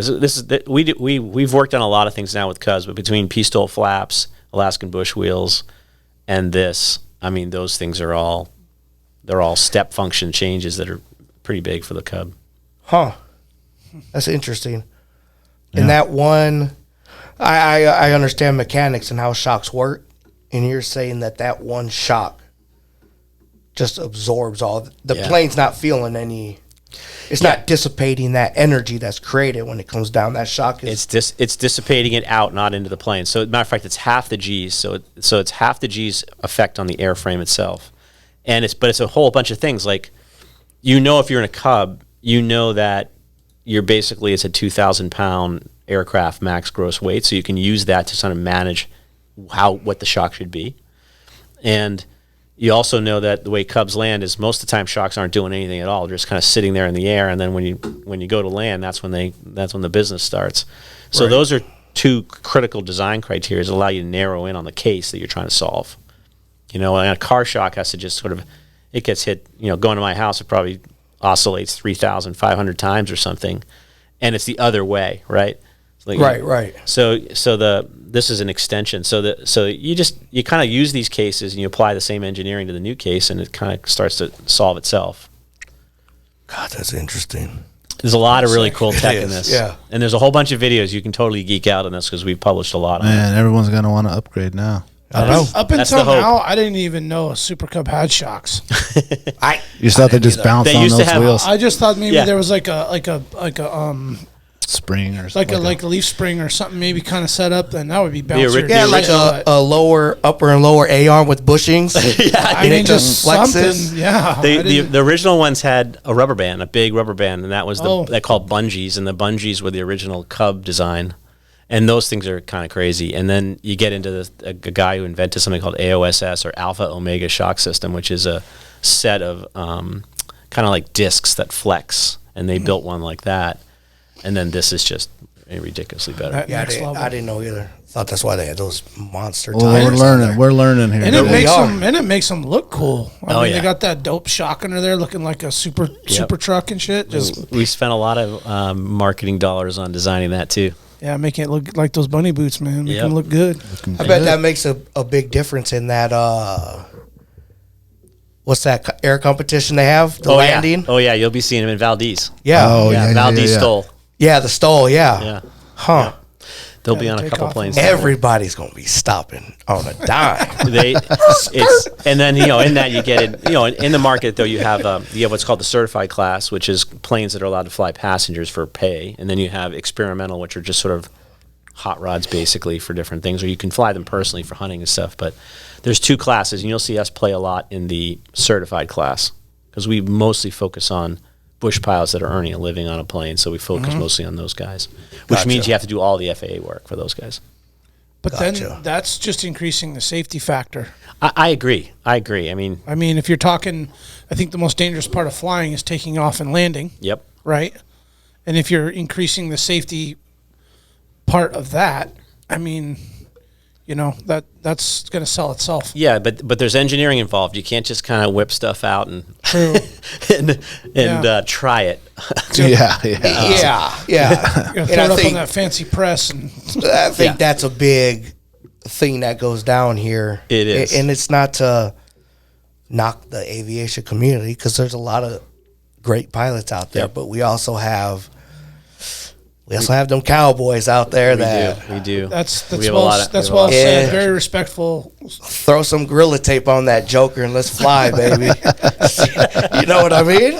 Cowboys. I like that one. Yeah, they're out there. That's right. And they'll get you. They might get you where you need to go, but like you said, white knuckle. I rather go with something that is gonna spend the extra money and make sure that that's a certified safety. Piece of equipment. And that's a big deal. That's a no joke deal. Right. We're going to test your trivia skills. Oh, man. Okay. And these boys too. And we're terrible at this, so don't feel bad if you don't. Okay, all right, go ahead. If you don't. That's not my strong suit, but go ahead. This trivia is brought to you by Mayor's Salsa. You can find Mayor's Salsas at AlaskaWildProject.com, MayorSalsa.com, Double Shovel. If you go into the cidery, Brown Chicka Brown, and soon maybe at is that how you say that? Brown chicken, brown cow. Okay. What did I say? Brown chicken, brown. Is that like the porno song? Brown chicken, brown. Okay. All right. A little comedy. Yeah. Porn and when salsa. was the first flight in Alaska? Oh, I have no idea. Wow, that's a good one. 19. Hyped up on this music though. 19. I'm supposed to guess, right? Yes. Oh, okay, yeah. so No, you're supposed to know. 19. We're supposed to guess.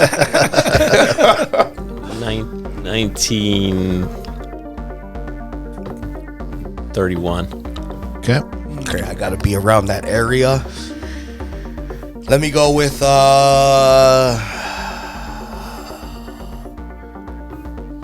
you said 31. Let me go 42. I'm gonna say 1937. All right. James and Lily Martin, both aviators. Yeah. Shipped their Martin tractor aeroplane from Seattle to Fairbanks, and on July 3rd, 1913, No way. they introduced Alaska to the spectacle of powered flight. Onlookers watched as the biplane sped past at 45 miles per hour and an altitude of 200 feet. Despite the theatrics, another decade passed before aviation took hold in the territory. 10 years before another plane came. 1913. So then it was 1923-ish. Yeah. Yeah, I know that World War II really spurred it on, so I try to go a little before. Yeah, that's kind of what I was thinking too. Yeah. Would be the war, or like maybe they were doing some flights over to be like, oh, this is going to be great territory for defense, or Yeah. Question number 2. That's a long time ago. When and where was the first airplane built in Alaska? I have no idea. When and where? Totally. When and where I'm gonna was the say- first airplane built in I'm going to Alaska? say 1950, and it was built in Fairbanks. Okay. Feels like really original stuff happens in Fairbanks. I'm gonna say 10 years later, so 1923. Later? I said Oh, later- no, 1950. later. Later for the from the first first flight. Yeah. First flight. Remember, 10 years later. Oh, okay. I got you. I see where you're going with this. Okay. And where? Nicely done. I don't know, Fairbanks. Oh, I wonder if it would have been maybe a... Oh, you already said your answer. I'm thinking out loud. I'll stop. I would probably say Tick-tock, tick. somewhere out in the Aleutians. Okay. Good guess. Good guess. And what's your date? What's your... 1923. Oh, 1933. Okay, all right. So I'd go with 1940 Fairbanks. So what did you say? 1950. Yeah, I'll go with 1940. Okay.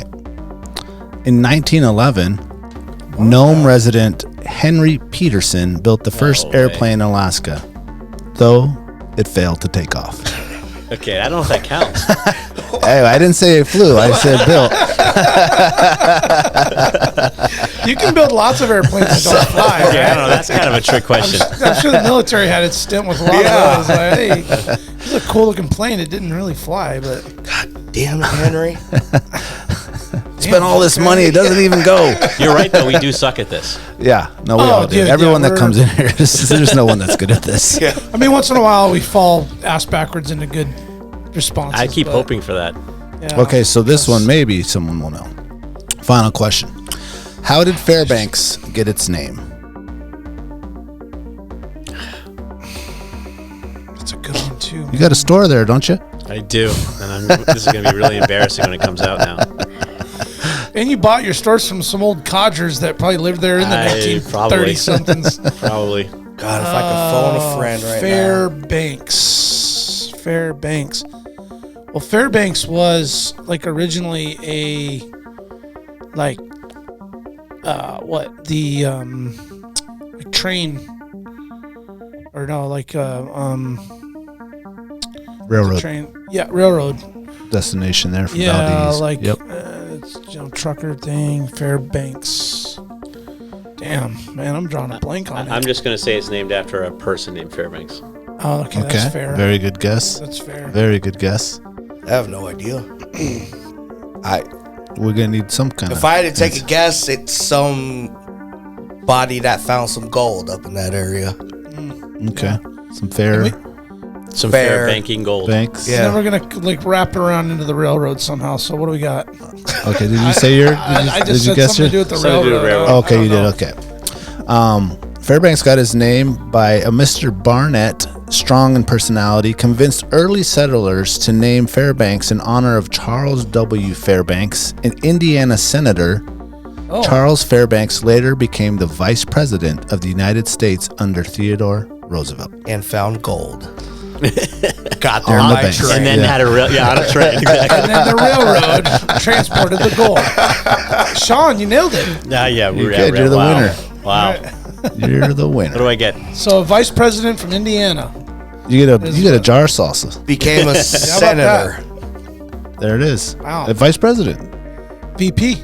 Yeah. Theodore Roosevelt. One of the That's not a small thing. most outdoorsy Damn. presidents we've ever had. Fairbanks pretty special, man. He wasn't no mayor, I tell you. Maybe I should give Fairbanks a little more respect, because sometimes I got like a love-hate with Fairbanks. I got deep love-hate with that place. And I mean love. Yeah. Not really a lot of hate. Just, I love to drive through Fairbanks. Yeah, passing through. Go up there, get a little bite to eat, and turn around and head on back. I'm going to go check out that store, though. Yeah, please do. sure. Please do. Yeah. We do want to set up a tour out there. That'd be great. Sean, is there any maybe some other products that are in the future coming in? Something that maybe you can talk about that you're thinking like, ooh, we're thinking about moving in this direction, or No, I we want got to. extra I tough kind off the of list. the ones that I have, the ones I haven't talked about. I think I want to surprise people with. okay. Okay. So there is some. There is something coming. I think is pretty damn cool. Okay. Good. And it will be a little bit of a surprise and a little bit not, but What color is but here's the deal: we're multiple colors. Ooh, Harvard it's, red. Okay. But our goal is nothing short of world domination in outdoor equipment. So we're going to go a lot of places. Love it. What are you maybe doing most great. proud of? My team. I have a great team. You Great. I mean, that's easy. Great answer. This is definitely a big collab, and we've grabbed a lot of interesting people from Alaska, people who want to live here and got talent, and they've come on board, and it's not always easy. So I appreciate you saying that. And when we were doing some research, and I was doing my web thing, and I'm looking, and your website has a meet the team tab. Yeah. And I was like, damn. I mean, it's all the way down to Zach Winter, shop hand. Yeah. I'm like, Yeah. the homie pushing the broom, taking out the trash, Yep. gets some love on the team website. I'm like, okay, that right there is a very clear-cut indicator of the kind of culture that you got going on here. I hope. When you That's why we do giving it. all these people love. Yeah, here we go right here. Yeah, essentially, no matter what your level is, you're part of a team player. Of the from the top down, right? Yep. Right. That's right. This is they're not in any order of anything, but they're all cool people, and I think it also shows Alaska. A lot of them. I'm always amazed how many hunting and fishing pictures we get. Sure. Felicia's so Alaskan, she just used the flag. There's a couple. Shout out to Felicia. There's a couple people who don't want their name for unknown reasons on the. Yeah, I mean, their face picture on there. That's okay. But Yeah. what picture of me is up there? I don't even remember. You are kind of down toward the bottom-ish. Keep going. You'll be on the right. It's a big job updating this too, keeping it updated. It'll be down on the right side. Oh, there's I'm about a to few. go find Michael, Nina, Felicia. Yeah, about they to didn't go want find that all picture these up people. there. Right. There we go. Everybody. Oh, there I'm you are, wearing Sean. I'm You're wearing on the my left side. favorite. My bad. I'm wearing my favorite "Embrace the Send" T-shirt too. There you are. Which is Just send it. loved it. Just send it. Yep. Nice. I think maybe the next picture put the bunny boots on though. Yeah, maybe we'll do There that. you go. There you go. Well, and it's again, you're in the business of making state of the art quality outdoor equipment, but clearly it's about the people. It's about people in your store, in your buildings, the people that you're servicing, your customers, your consumers. You're gonna make me blush. Well, I mean, that's Thank when you see a good quality business, especially in Alaska, when you can tell they're putting the people first, and I mean that by customers and the people behind the scenes, the product and what they're selling and what they're in the business of is a byproduct of those people. Absolutely. And it shows. It shows the way you buy your buildings and you refurbish things and you recycle that, and then you got your beautiful team up there and your answer. You're most proud of your people. I mean, That was a great answer. gives me goosebumps. I get giddy about that because as I'm getting older, I'm starting to appreciate the quality of human beings that make everything happen. Yeah. Because without good people, it isn't any good. Like everything. It isn't any good, and it isn't any fun either. I mean, the whole fun comes from working with great people. So yeah, thanks for recognizing them. They should be proud for who they work for and what they work for and what they represent and the brand. You guys are doing really cool stuff. Thank you very much. Yep, Sean, thanks for taking the time to come out here. You're obviously a very, very busy man. Thanks, Ryan, too, for making the connection as well. I know you had some pickup stuff. You couldn't make it. We missed you, Ryan. But thank you for just doing what you're doing and coming up with these products. Of lifelong Alaskans who've been here, we've seen some of these products for years and the improvement on them and keeping them local. And we're all about local stuff here in Alaska and supporting Alaska. So see someone with your passion, just take it to the next level and put this stuff out for the use of the Alaskan people is just wonderful. So I just want to say personally thank you for that. And I hope to come into your store and spend some money in there. And I encourage all other Alaskans to go in there and take the time to visit one of your stores and purchase some of your products. And excited for the bunny boots and everything else you got coming on. Well, thank you for that. I got a lot to live up to now after that. So well, you're doing a good job so far. So we have all the confidence in you. Thanks, guys. This was a lot of fun. Yeah, great work, Sean. Thank you. Thank you, Alaska. Thank you for listening. Please visit AlaskaGearCompany.com, AlaskaWildProject.com, MayorSalsa.com, and all the sponsors. The sponsors are the people that are supporting our show, so please support these local businesses. They're just like us, so visit their stores and their website as well so that we can all do best for Alaska. Thank you for listening. We appreciate you guys, and as always, stay wild. You'll remember my speaking to you of what I call your overcautiousness. Are you not overcautious when you assume that you cannot do what the enemy is constantly doing? The Alaska Wild Project podcast is brought to you by the following sponsors. Barney's Sports Chalet, supplying hunters with the best hand-selected gear since 1963. The exclusive home of frontier gear built for the rugged Alaskan terrain. Your one-stop shop for all your outdoor needs. Visit Barney's today at 906 West Northern Lights. Big Rays, the Alaskan outfitter, committed to outfitting Alaskans across the state since 1947. Whether you're a recreator, parent, guide, or corporate buyer, Big Rays has the gear you need, tailored for Alaska's harsh conditions. Check out their new exclusive line of aerolic waders. Big Rays for all your outdoor gear and rugged work attire. BigRays.com. Tailored Restoration 24-hour emergency home services, helping Alaskans restore their dreams since 1972. Services include fire, water, mold, post-emergency cleaning, repair, and remodeling. Give them a call in Anchorage, Eagle River, Matsu, or Fairbanks. Hit them up at tailoredrestorationalaska.com. Total Truck and Alaska Overlander, Alaska's premier supplier for custom automotive accessories and overlanding products, providing all-inclusive rental vehicles and trailers custom outfitted to explore the Alaskan backcountry with a unique and convenient traveling experience. TheTreehouseAK.com, located at 341 Boniface Parkway, Alaska's own and grown cannabis and CBD store.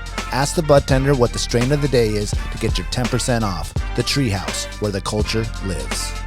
AKO Farms, located in Sitka, Alaska, built from the ground up with concentrates as their single motivation, with exclusive products such as their sugar wax, full spectrum diamond sauce cards, and more.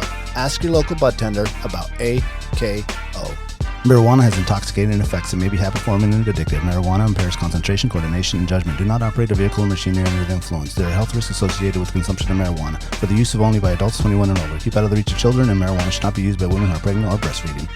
Lawn Pro AK, Alaska's year-round professional property maintenance team. Services include weekly lawn care, custom landscaping, fertilizing, weed control, turf repair, and more. Schedule your free estimate at lawnproak.com. Alaska's OG cider company, Double Shovel, crafting gluten-free colonial-style ciders founded as a healthier, non-inflammatory brew option. Drop by their Pop and Tap room in Anchorage off of 58th and Arctic or visit the second location in Kodiak. Double Shovel, award-winning ciders. The Alaska chapter of Backcountry Hunters and Anglers. BHA is the voice of our Alaskan public lands, waters, and wildlife. Their goal is to uphold our hunting and fishing legacy while keeping our public lands wild. Stand up today and join BHA at backcountryhunters.org.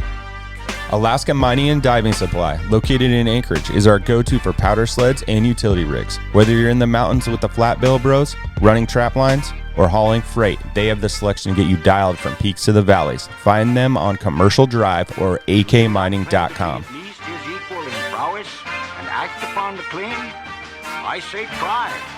If we never try, we shall never succeed. This proposition is a simple truth, and it's too important to be lost sight of for a moment. If we cannot beat the enemy where he now is, we never can. It is all easy if our troops march as well as the enemy, and it is unmanly to say they cannot do it.